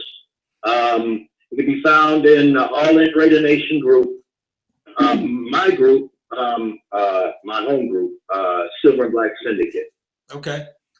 It can be found in the Raider War Room and in Sports Talk for Raider Fans Room. So we got ourselves a bona fide journalist here, boys. There we go. That's what we want. All right, tell us what you think about this game, man. To break it down for us, Mark, what feels weird? I know you just released what we did against the Texans, but is there anything to you that feels weird about this, or do you feel like we're just going to go in there and handle some business? Oh no, there's one thing that really, really scares me. Like I said, I hope we don't do a repeat performance like we did against Kansas City and just start trying to air it out, with these huge passes. But my thing is that corny, hybrid 5-2 defense. That scares me. I mean, at 5-2, and at times 6'1". I'm like, this is not college, you know. The other thing is, it's not. I mean, you know, I've seen Ken Norton has been like running a science experiment with this defense. You know, I've seen 5'2", 6'1", 3'5". I'm like, what is this? Area codes? What is this? You know, really, I'm like, wow. Yeah, I mean, you know, I'm looking at this. I'm like, this is not college. You know, this is, you know, I'm like, anything wrong with a 4-3 cover 3? You know, Right. You come from Seattle, okay? The home of the, you know, Pete Carroll just about owns a patent on the 4-3. I mean, you know, any on the cover 3. But here's the thing: I say, do not go with that 5-2. I mean, the only thing that's been saving us with that is that, you know, you have defenders backing off the ball when it explodes and running over in the middle, and that's what you're going to need against somebody like Greg Olsen. The other thing that scares me about this is that, again, having these cornerbacks playing too shallow and having somebody like Jonathan Stewart running around them. Right. Okay, that is what scares me because, you know, like I said, this guy is good at playing off the counter. You know, he has a habit of jumping over linebackers and whatnot and getting through and getting positive yardage. That's where we'll have to stop him. Lately, though, Carolina's just been squeaking out wins with field goals, you know, basically squeaking out with field goals. I think with us, you know, if we tighten up the defense, we can stop. That's like Kansas City stopped them, tighten up the defense on them. Right. And, you know, so that's where I think I go with it. Right. All right. All right. Eldridge, your thoughts on what makes this one a little bit different or gives you, you know, some reason to pause? Yeah, you know, I actually have to agree with I think it was the night he said it. The travel. I mean, they're coming from a Monday night game. You got to go across the nation. You know, have a full week to prep. Or not to rest up. I think that's going to be a huge thing. But I'm kind of worried about Cam Newton himself and Greg Olsen, of course. But more so Cam Newton because he's a very strong runner, and for some reason, I think he can break contain. That's where he can really give us damage and get us out of our defense. That 5'2" that Mark likes so much, you know.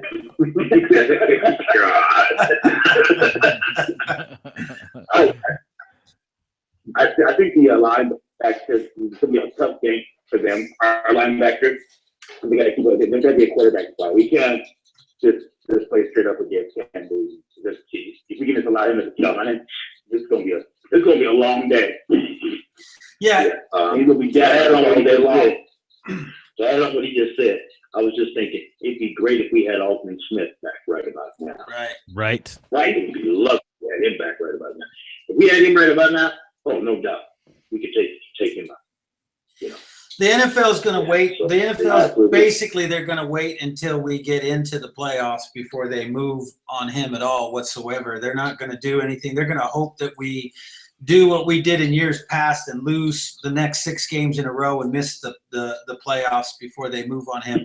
But one of the things that I really like, and I got to give credit to this defense for, you know, if at the beginning of the season we were talking about get rid of Latavius Murray, let these 2 kids, you know, run the ball. They're more explosive. They're better running backs. You know, they have more vision. Every single time all 3 of them are playing together, they break longer runs.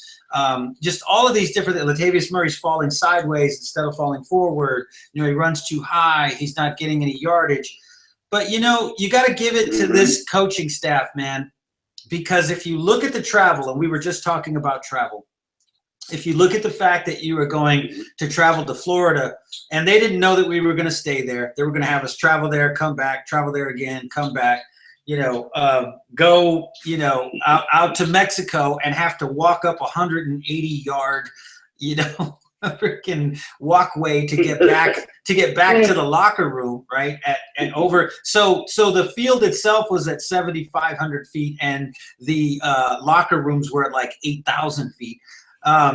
So all of those things combined, these kids right now would be beat into nothing if they would have followed my advice, which was to get rid of Latavius Murray and to run with the two kids the entire season. The amount of time that this offense has been on the field, the amount of travel that this offense has gone through, the hits that they would have been taking coming up against some of these particular types of defenses.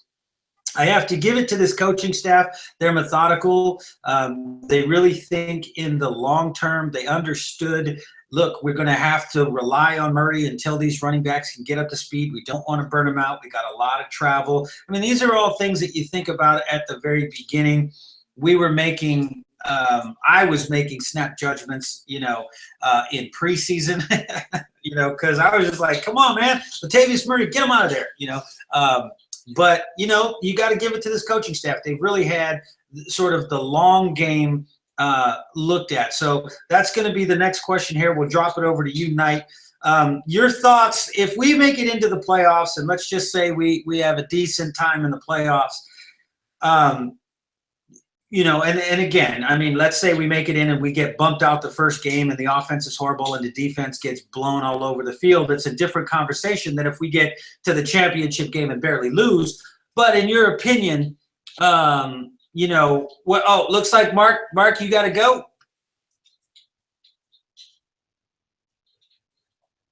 Did we lose Mark? I think we lost Mark. Oh, unfortunate. I think we lost everybody. We lost Eldritch too somehow, but that's okay. We'll just keep on going on. So I'll just pop it over to you. There we go. Mark's back on again. Mark, you there? Mark, I got two Marks now.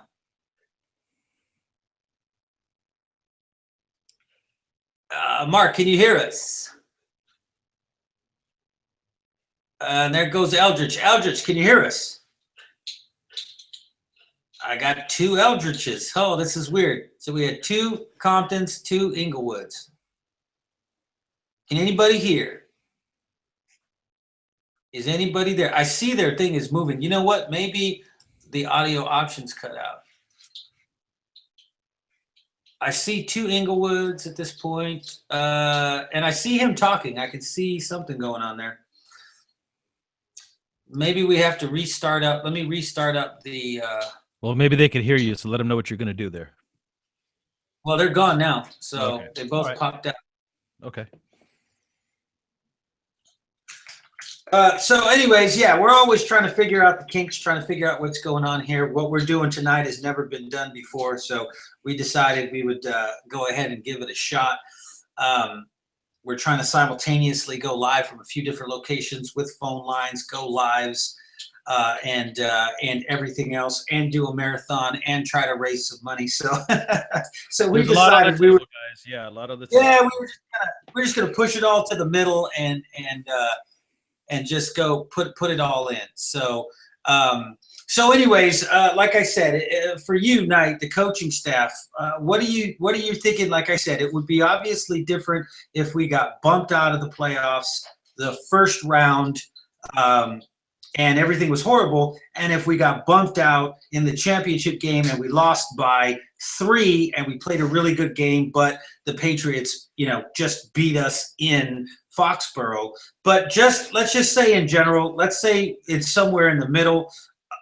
We get past the first round. We don't quite make it to the Super Bowl. Do you bring this staff back complete? I mean, obviously everybody's going to say yes. If you make it to the playoffs, they're getting better. But there still are some questions about Norton. There still are some questions about this defense. And there are questions also about the offense, even though they get looked over because of the horrible defense. Your thoughts on, with the guys that are out there right now and seeing that the Raiders are not a horrible football team, seeing that the Raiders are making strides, that they've got talent. I mean, I think that's what kept a lot of coaches away. What are your thoughts? Do you bring them back? Do you go out there and, again, go after somebody like Mike Smith? Or what are your thoughts on that?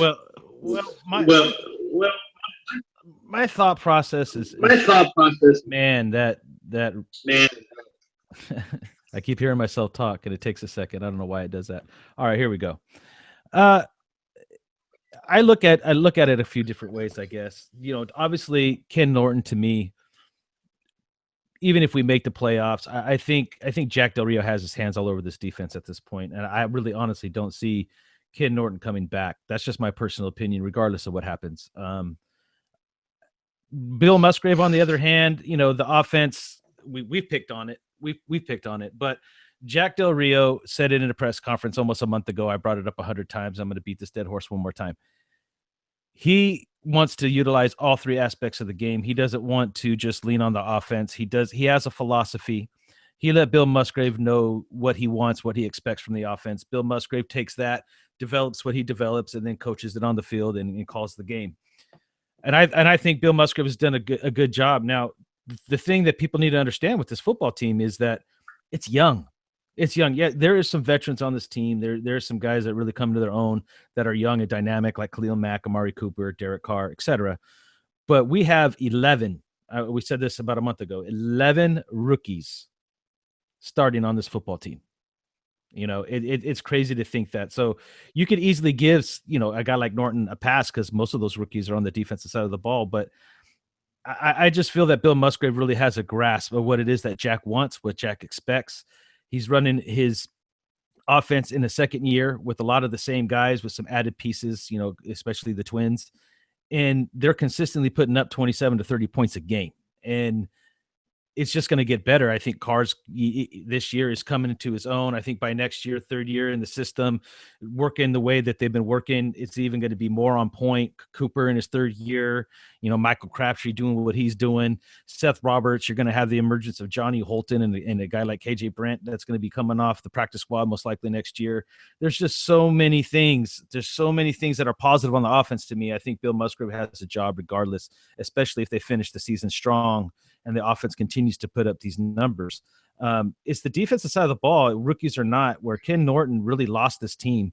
And at least through Jack's eyes, I think the players respect him, but there's just not a firm grasp. Even with Jack Del Rio stands, and you brought up a name that I mentioned a few weeks ago, which is Mike Smith, who's over there defensive coordinator for the Tampa Bay Buccaneers, who, if they blow up that team for the lack of production, he might be available, or Jack may find a guy that understands the way he thinks more. I mean, he brought in Ken Norton. It's a guy that came over with the Pete Carroll system. He kind of gave, I think that was the biggest and only mistake Jack Del Rio did is he brought in a guy to teach a system that Jack didn't even understand, right? So I think he kind of shot himself in the foot there. I think if he would have got a guy that really understood his philosophy, that he could teach his philosophy and they could work more together on the same page, this defense may even be better than it is, now, which would be a great improvement. I just think that him and Norton, they could walk their separate ways with respect, but obviously if Ken Norton does not want to give up the Pete Carroll system, I think his days, regardless of what happens, is done. Yeah. All right. I think this is Captain Jack. Can you hear?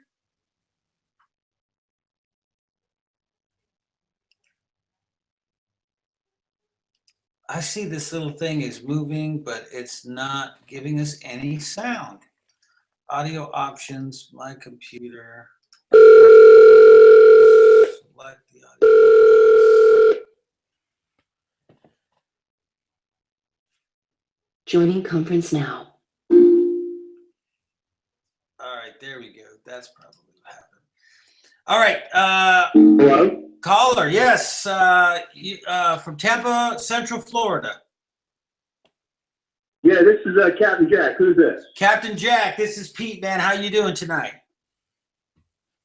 Hey, Pete. I'm doing okay, considering, and I apologize for being tardy, but as I might have told you and Ernie, I had to deal with the Black Friday crowd today at my part-time gig, so took a while for me to get off that and get something to eat and come back home. But I definitely wanted to join everybody here on your live broadcast to just shout out to everybody in Raider Nation about how we this is the season for folks of the Judeo-Christian community. I'm not trying to make this a religious plea because I pretty much am I just feel about the, do unto others as you would definitely want to do unto you. But in this time where it is the season of giving with Jews and Christians around the world, and I even call upon my Muslim friends who've had passed with their Eid holiday, that for a family amongst our nation, the Castos, Tim being the fantastic guy that he has always been to all of us, and to me in particular, I can say that every interaction I've had with Tim, even though that they were only a few that I had a chance to, like, I am him and across Facebook and whatnot, the gentleman was always spot on, and just so amenable and affable and giving of himself and of his time to all of us, and to make sure that the word was getting out. The word being obviously the site, the wonderful Oakland Raiders home port site that it is. Very clean, and very informative, a very Raider-centric and Raider familial site that, my heart goes out to the whole Casto family, and I'm definitely and I apologize for coming in late to all that's already been transpired on this show for information on how we can help out. And again, I call upon everybody around the world, all of Raider Nation, to give what you can to the Castos in their flight, just to have a decent waking up each day that we can help out. Yeah, amen, brother. I also have, we're simultaneously doing this on YouTube and on the Oakland Raider home port. My partner's here. His name is Jason, also known as the Oakland Knight. This is Captain Jack Rackham. He is Captain Jack Rackham. He is an administrator on the Oakland Raider home port as well. Was kind enough to come on and talk a little bit. We've been talking a little bit of football and then trying to bring it back to the urgency of the plight of this family right now, Tim, and what Tim is doing right now. So we appreciate you coming on. And again, we just want to be able to reach out. The family's listening. They will be listening. They will be watching this tomorrow, obviously Virginia time. You're on the East Coast as well, so probably a little bit late for them. Yeah, we are trying to do the best that we can. GoFundMe page that's up there. So what we want to do, though, is, again, to hear a little bit about, how you came to be on this page and what you and, Tim did talk about or whatever it was, man. Just, give us a little bit of insight. It's always kind of funny when you talk about people and everybody that talks about them really has the same things to say. At that point, it's not perception. It's not the individuals. It is the individual. And you're saying the same thing that Ernie's saying. That's the same thing that his wife is saying. It's the same type of experience I had with him. I basically got to know him and communicated back and forth with him. Not so much with Jason, but again, it seems like he was a solid character. So could you just give us a little more background? How did you come upon the page? How long have you been doing it? Just give us a little bit of background. And I appreciate that there, Pete. As I was telling Ernie, and as I tell to all the audience here, folks might know me through my interactions with the Raider Nation Times. I do blog for them, and other folks might know me as that pirate character that comes out and goes out to the games and always makes sure that I rabble-rouse in the group. Been to various games, either London for the overseas game, and several games out in Oakland. And a lot of the times, within any of the areas that I can go to, being the fact that I live in Florida, if you've been to a Jacksonville game, if you've been to a Tampa game, if you've been to a Miami game, I was there leading the charge. And it's not really about me, but it's about the folks that, like me, like Tim, wanted to bring everybody together in that unity that is Raider Nation. And like I tell everybody, our family of the nation, you know, there's the differences that we have maybe in, you know, politics, maybe some differences we've had in some of the backgrounds, but it really pretty much gets deposited on the side that whether you are white, whether you are black, whether you are Latino, Hispanic, whether you are Asian, whether you are some other denomination, I don't care if you're Jewish or Christian or Muslim or Buddhist or Shinto or Hindu or whatever your ideology is, as a member of our family, and you know, the nation is a family and it spreads around the world. There is always that vibe amongst all of us that you can go to any meeting and you see the colors, you see the shield, and immediately a smile breaks out upon you because you know you're with family. And like I said, it pretty much, it breaks down the barriers that a lot of folks have had.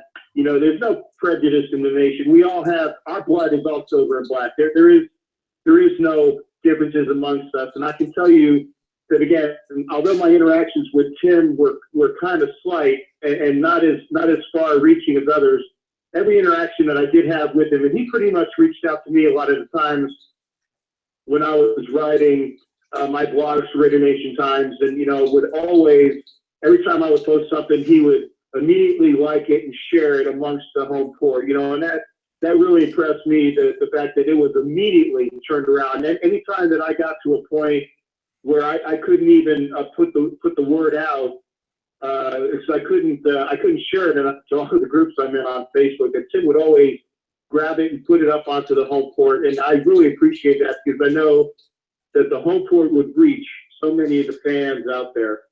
And again, it was automatic. It was, hey, Captain Jack, I got it for you, man. Great article. I appreciate your insight into this. And, you know, boom, it was there. And even on the times that I would even reach out to him, I said, hey, Tim, I'm kind of busy right now. You know, I work two jobs. You know, I work for the government for my one job, and then I do some retail, you know, at a sports shop, just basically for giggles, but just to keep in with some of the things of reaching out to, you know, folks that are sports fans. And I say, hey, Tim, you know, I'm kind of busy right now, partner, and I don't have a chance to really share it. Could you post this to the home court? And, you know, he immediately did, and he would share it along. And he said, you know, Cap, you know, I trust you in the fact that you are of a sound mind. You're not one of these whack jobs that's going to go and do some things that would be destructive to the home court site. So he told me that he thought enough of me that he would make me an administrator with the home court because he thought enough of me. And the fact that he did that, and I don't know if I've been told that there's very few administrators amongst the site. That's and right. The fact that he gave that privilege to me meant it all. And again, nothing but the best to say about Tim. You know, like I said, he was just a squared away, affable, friendly, hard charging. He wanted to get the word out. You know, anything that was Raider related, he wanted to make sure that us as fans got that word out. So there's not anything bad. Always positive things and a positive force that went with Captain Tim. Yeah, and obviously we shared the captain title together, so that was always a good thing. But yeah, lots of positives to say about Mr. Casto, and you know, I'm distraught about the accident, about the fire, about what had happened to him and his family. I don't know too many details. You know, it doesn't really matter what the details are, but the word is, the fact is, there is a family that needs our help. Yeah. And I implore anybody that has shared any of their time on the home court, knowing that it was a site that you can go to get your information, to get your goodwill, to get your news, views, and positivities about our club. And that site was, you know, the breath and the air and the total consumption of doing things right by Tim and a couple other friends that he trusted. So I ask you, as members of our family, and I know that there's a lot of people that are on hard times right now, but again, if there's anything you can do, and I'm going to make sure that I get to an area where I will be able to give to a site that I feel good as far as knowing that it's going to be going to the right folks. And when I get my paycheck upcoming here, I'm going to send what I can as well and try to follow it up as well. Just making sure that, hey, you guys who don't know Tim, know me. And those that do know me know I'm not going to be out here barking for somebody that isn't worth my spit. And I'm saying that knowing the Tim as I do, granted it wasn't to the greatest degree, but I know that the real passion, the real camaraderie of us as a family, as us as a Raider Nation family, was true to the spirit. So anything I can do to help out would be what I can do. And I implore you, as family members of our group, to please do the same. Whatever you can do, please do. Yeah, it's funny, Captain. My story is extremely similar to yours. And I've said it before, we had the exact same experience. Me and Jason basically were putting together a show. We contacted Tim and gave him the link, and he watched it, and he said, absolutely, I'll post it up. And from that point on, he asked us if we had any more, and he continued posting it up. Always a classy guy. Talked to his wife, and they're just distraught. They're struggling. They're in need of assistance, and so that's why we came on tonight. We'll be on also as well tomorrow, and we're just trying to get that word out to get people to help them, and and to kind of push them forward. We try to come back and we try to refocus a little bit on what's going on. Again, we're talking a little bit of football. We're also talking a little bit about the past with people that have known Tim. I knew him from afar, just like you. There are other people that knew him. And again, everybody's pretty much got the same thing. There's a quote by Og Mandino, and this goes directly to the family. I will persist until I succeed. Always will I take another step. If that is to no avail, I will then take another and yet another. In truth, one step at a time is not too difficult. I know that small attempts repeated will complete any undertaking. So again, even if it's a small step that we're putting out there, even if it's sending in $2, even if it's sending in $5, if you're going in and you see that you got some towels, if you see that you got a pan, if you see that you got a jacket, whatever it is, these guys have only the clothes that was on their back. Yes, they have family.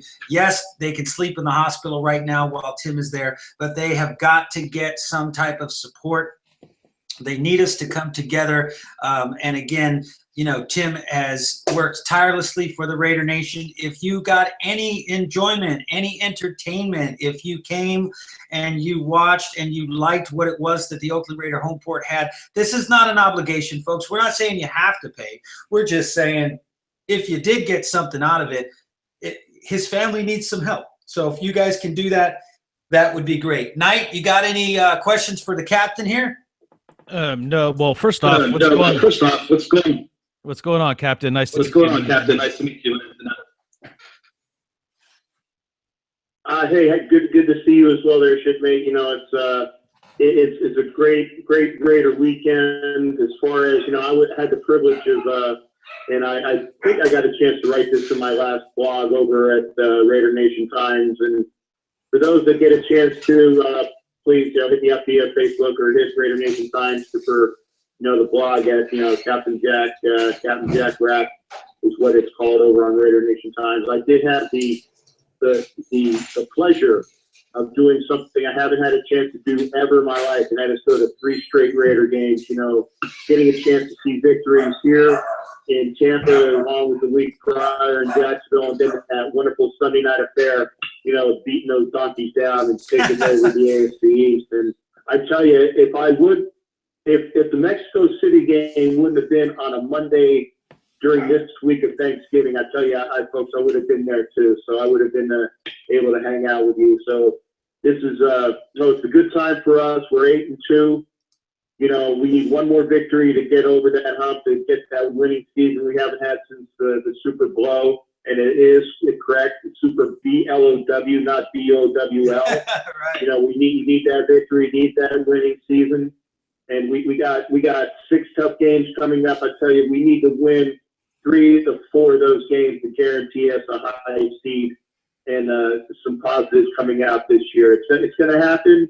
We just need for the team to make sure that they're not reading any of the press clippings, to continue that camaraderie and that team building that, you know, Coach Del Rio is definitely inspired within the team. We got a young team, still are a couple pieces missing, but it's a thing of the team being greater as a whole than the sum of all of its parts. And we can do things this year and for many years to come, and we're looking positive on that. And if I'm sorry I'm one of these long-winded MFers, I apologize for all those out here. Hey, if you've read my articles, you know I'm going to talk for a bit.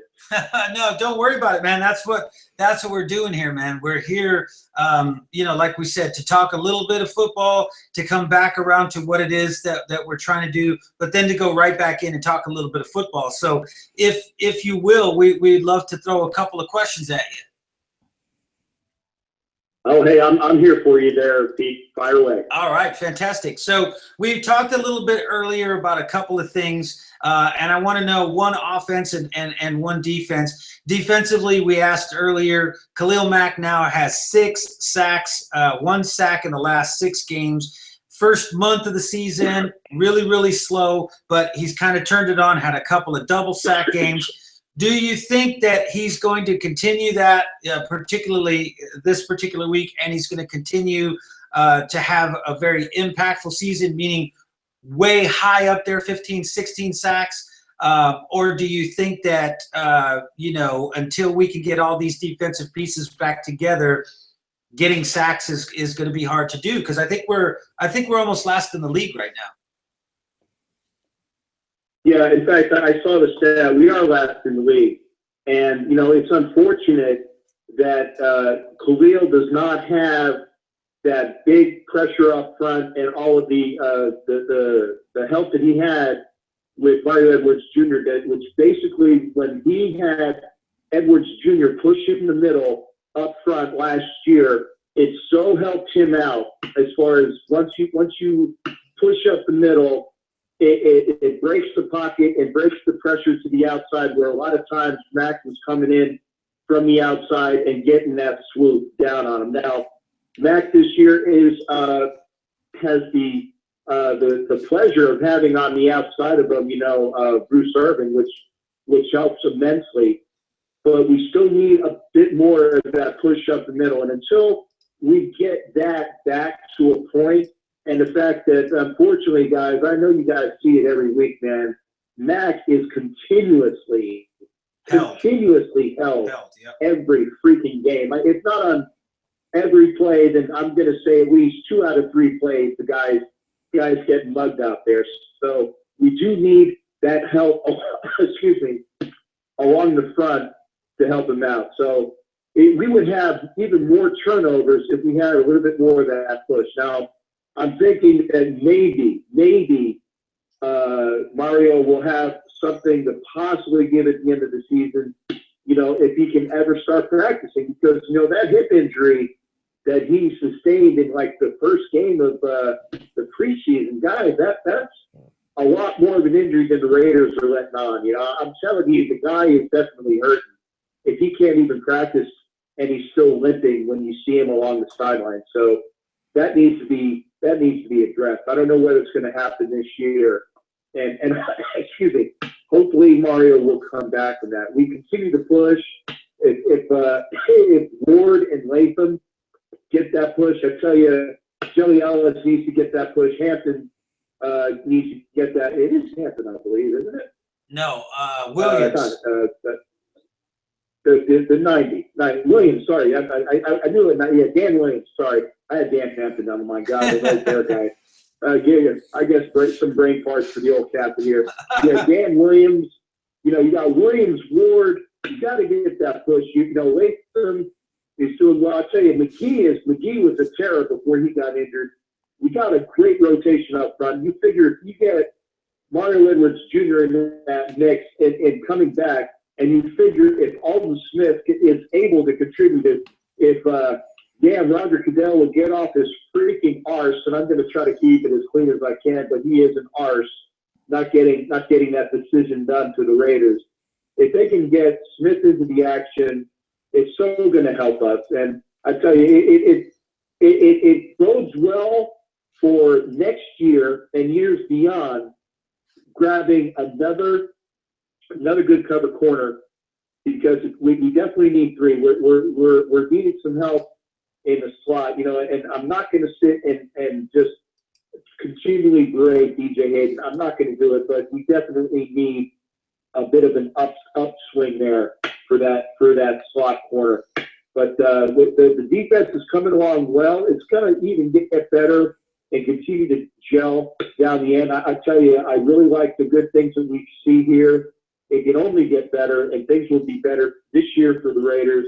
Continue to cruise on what we are doing. It's going to be hard to maintain that number one position because the Patsies definitely have a joke schedule, being in the AFC least, and it is an L in front of the East. It is the least of the AFC. They get a cakewalk every year. So maintaining the hard games that we do, we definitely need to get that number 2 seed. I'm telling you guys, Denver and San Diego and Kansas City are going to be no joke to beat at home. So we definitely need to bring our A game. And even starting this Sunday, you don't think the Panthers are going to want to come into Oakland and terrorize the Raiders, and you got another thing coming. Again, it can be done, but I don't think Khalil's, and again, sorry, roundabout, answer your question.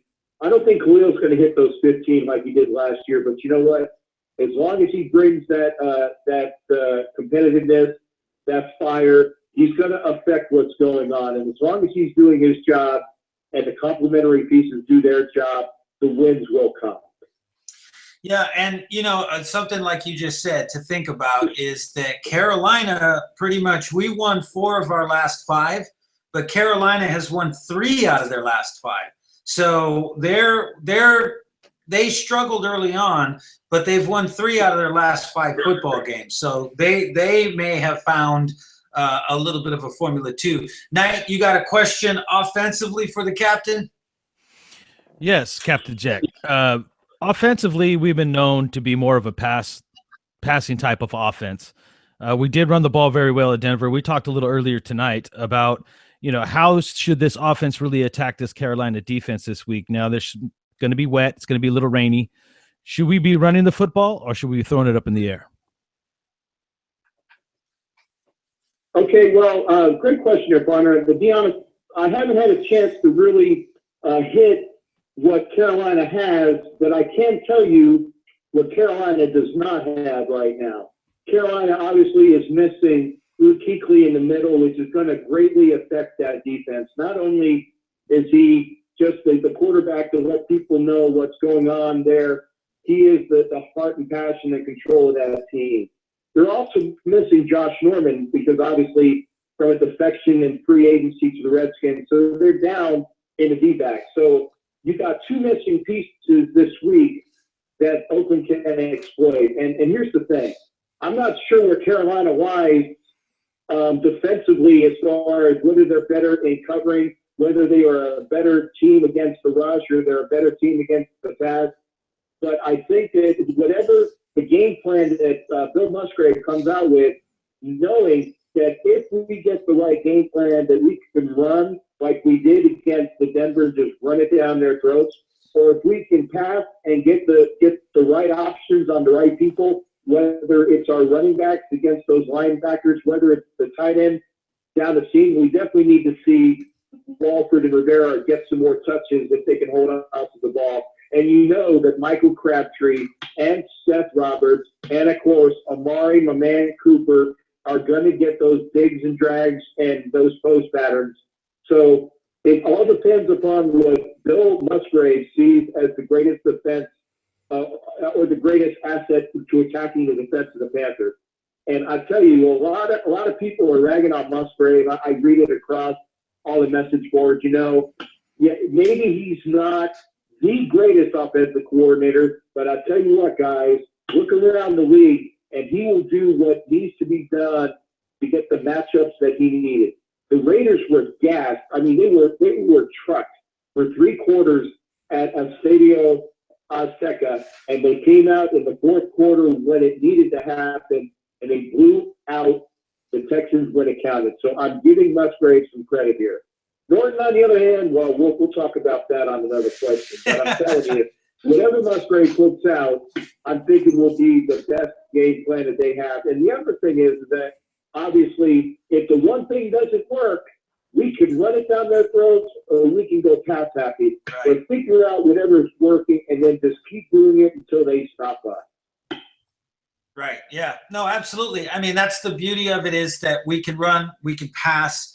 And we've talked about it a lot too. I think in the beginning of the season, I think going into the offseason, I think with the acquisitions, looking at what we were going to do in the second year, I think we felt like it was going to be a different offense. And when Musgrave came back with the same sort of screen pass, draw heavy, offense, everybody kind of got up in arms. But I've kind of realized, I've kind of settled in, and I've kind of like looked at it and said, this guy really is just trying to get some positive yards. If he can pick up 2 yards here or 3 yards here, he doesn't care if he runs it from the draw. He doesn't care if he runs it from the eye back. He doesn't care if he throws the wide receiver screen or hits a quick slant. He's trying to make teams defend the entire field. He's a jabber.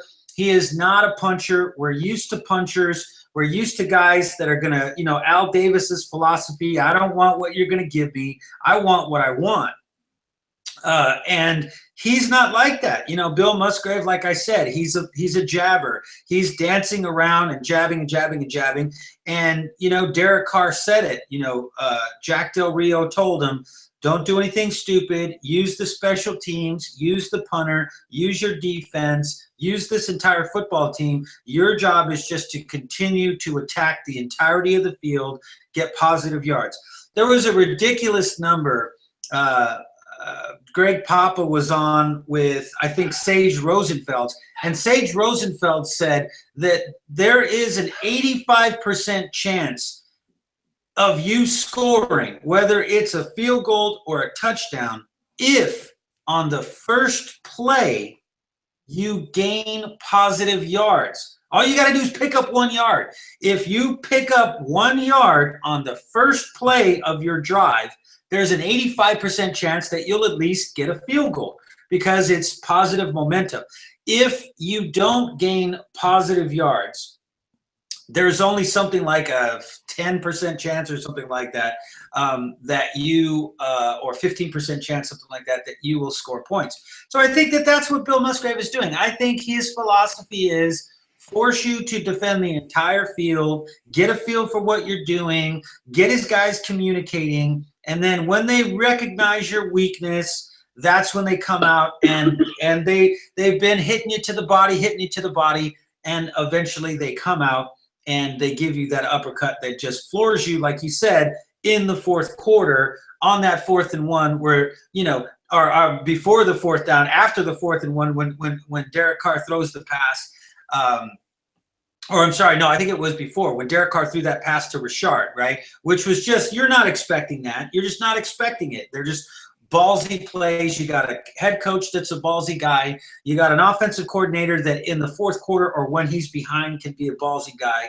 And you have a quarterback that once he gets himself under control and understands the flow of the game can throw pinpoint darts and get the job done. So, I was a huge I don't like Musgrave guy, but I'm just kind of settling in and understanding that you don't argue results unless they're detrimental. If the result is detrimental, if I have to steal from somebody in order to get something, well, we need to argue the results at that case. Somebody's being hurt by you getting your result. But if you're getting results and nobody's getting hurt, then it's foolish to sit here and say, well, I would do it this way. That guy's doing it. He's doing what he needs to do, and we're winning at this point. So, for me, he's got to pass. Oh, very good points there, Pete. Now, I'm going to tell you a couple other things there as well. First off, you mentioned the play where they had the wheel route with Richard in the drive that they needed to go to get that other score. I read somewhere, and I can't remember what the source was, but that was actually kind of like a stick and bottle cap play that was drawn up on the sidelines even before the play really had evolution. Never basically, practiced. It was Carr and Musgrave basically saying, hey, let's run that wheel out to Richard and get the results. Because as you saw both on that play along with the wheel route to Olawale, they were not covering that back out of the backfield well. And those were two successful plays. The positive folks there in the fact that they saw something that they could take advantage of, and they did that. Right. And one real other quick point, I seem to recall there was an MVP of the league by the name of Rich Gannon. And I tell you, Rich Gannon did not have the arm of Plunkett. He did not have the arm of any of the strong-arm quarterbacks.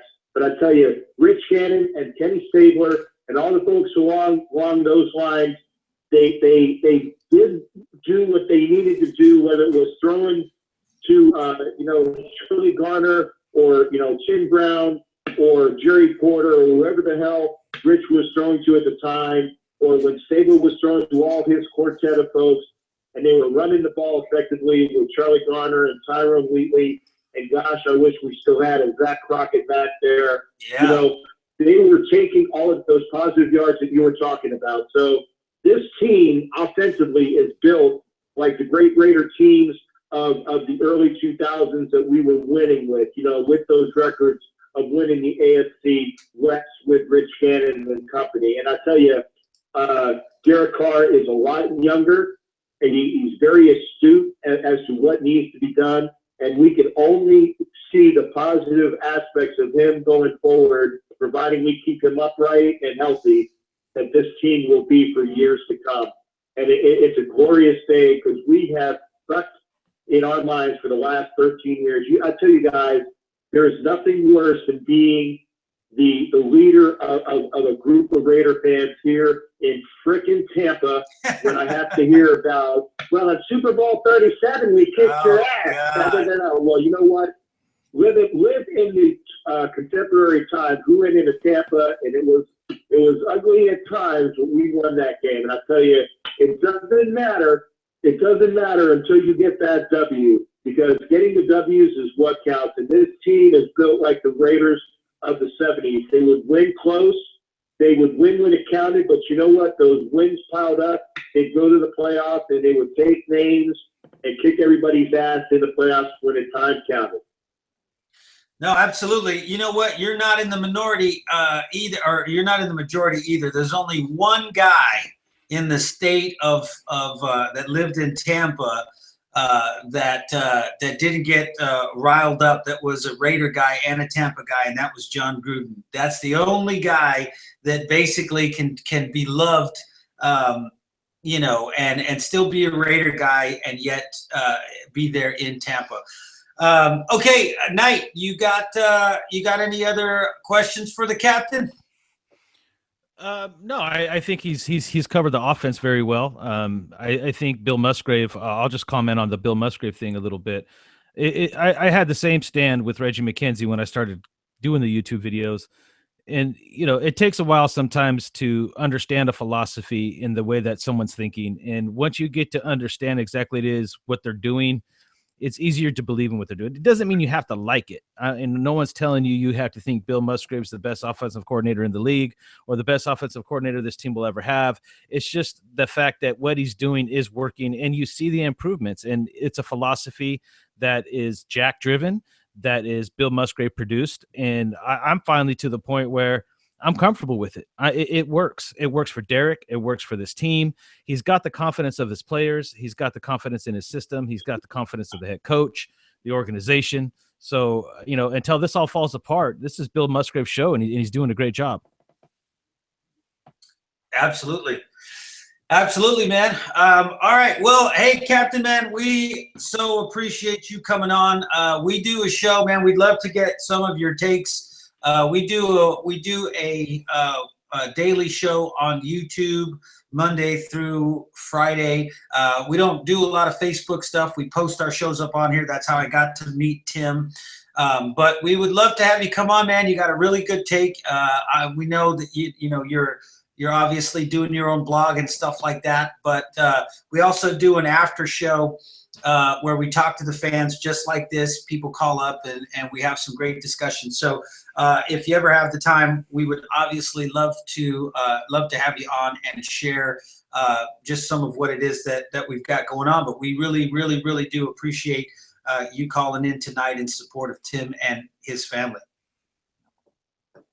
Hey, no problem at all, Pete. I said I enjoy giving this old salty bastard's input into the Raiders. The fact that I've seen quite a few of the Raiders from the 70s through now. So hey, I got a lot of good insight because I'm just an old bastard, shall we say. And I have no problem espousing saying, hey, I remember when, and can let these young folks that haven't had a chance to really know what it's like to be a Raider fan when we're just continually winning. You got it.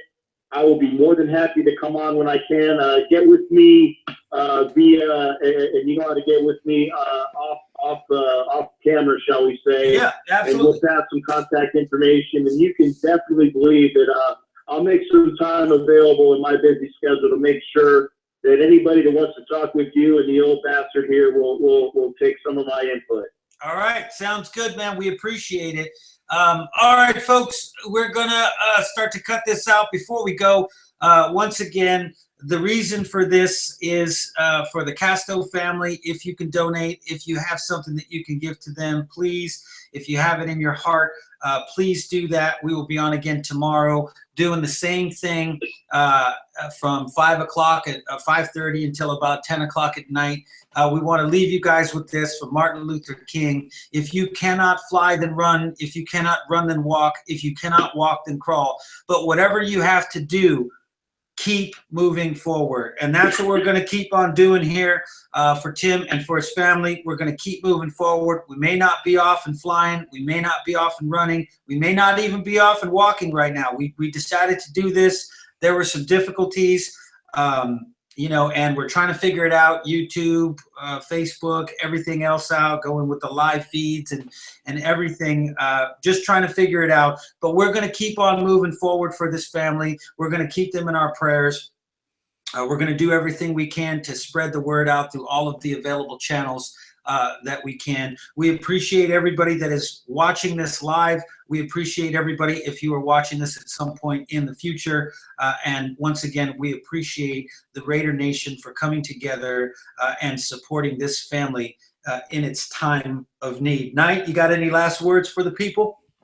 Absolutely. I want to tell you guys that everybody has a downtime in life, and it might be bigger than others, some, than others, but I said it earlier in the original broadcast that we did.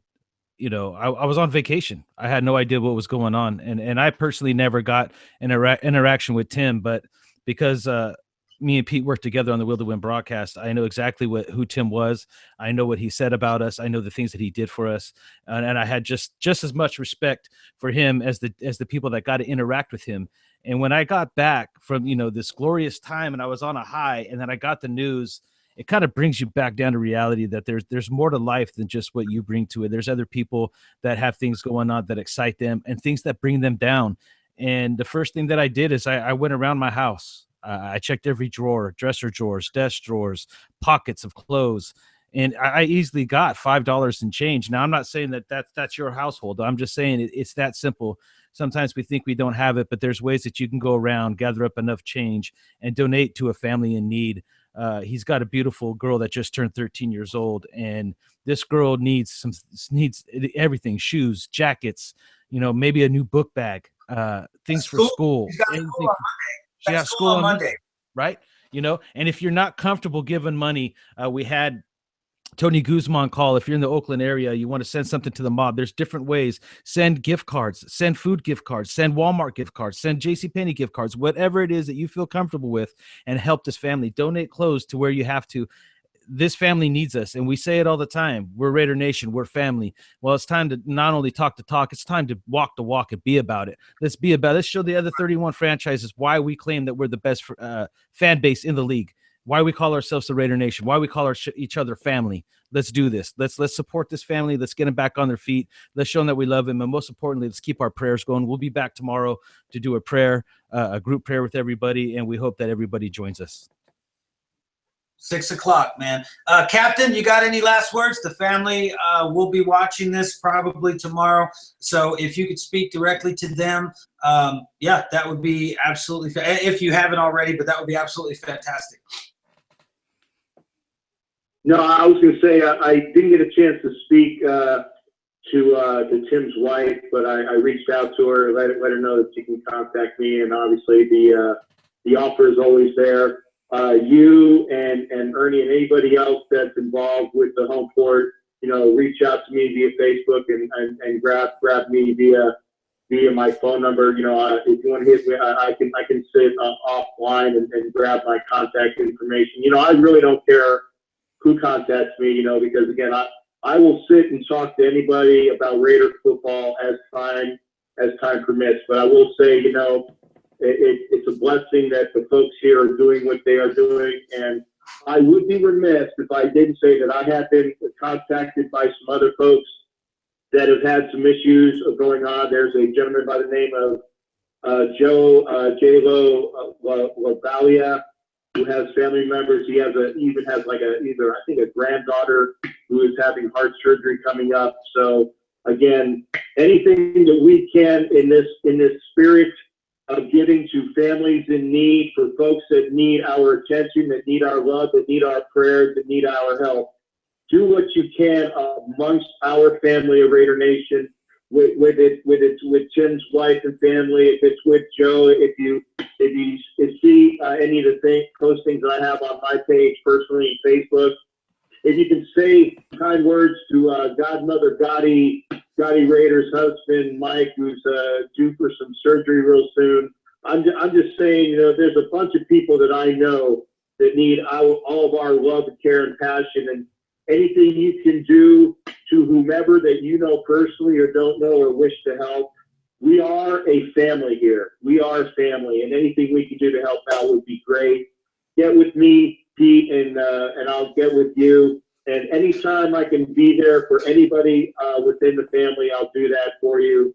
Let's get together, Raider Nation. Let's get that team together. Let's kick some ass on Sunday against the Panthers, and let's get this train rolling all the way through to the AFC Championship game and beyond. And that's my take from the captain. And I would be remiss if I didn't give my always blood-curdling and known chant of, yeah, Raider Nation.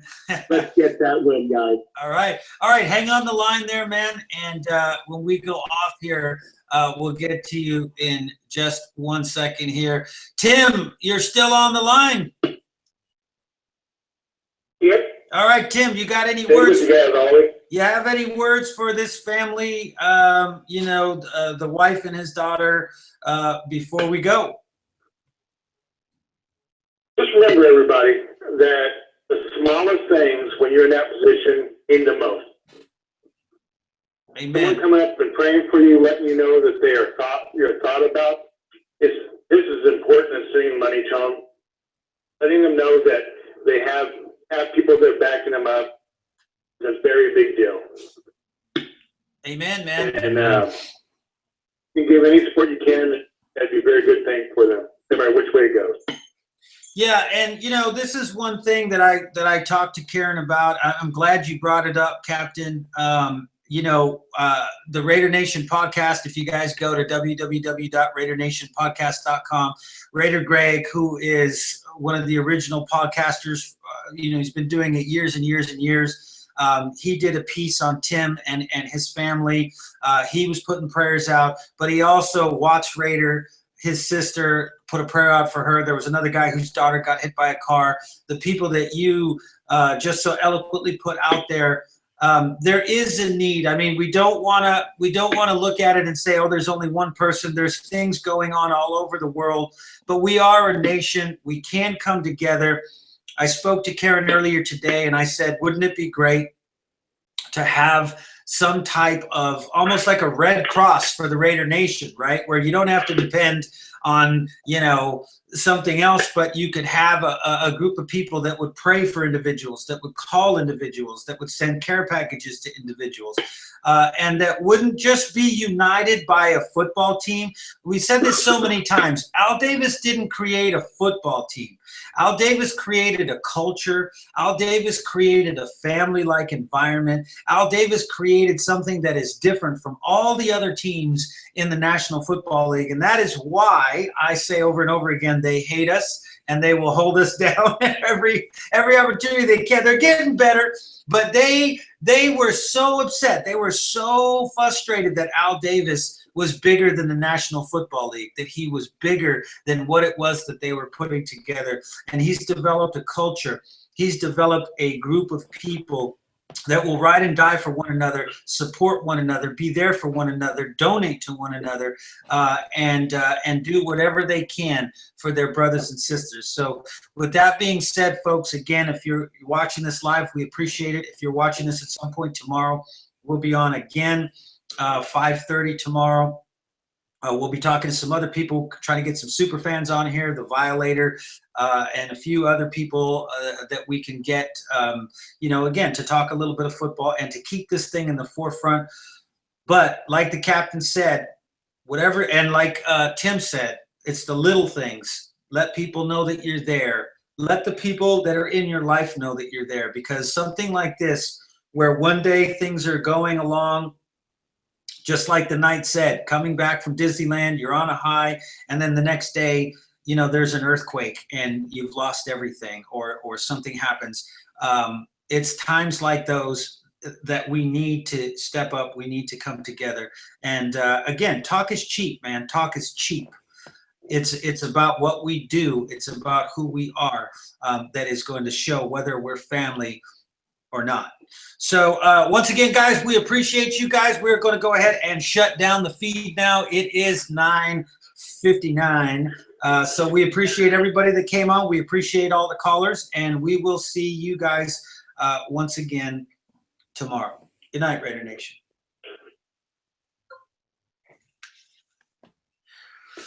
All right, you killed it on your side, Jace? Trying.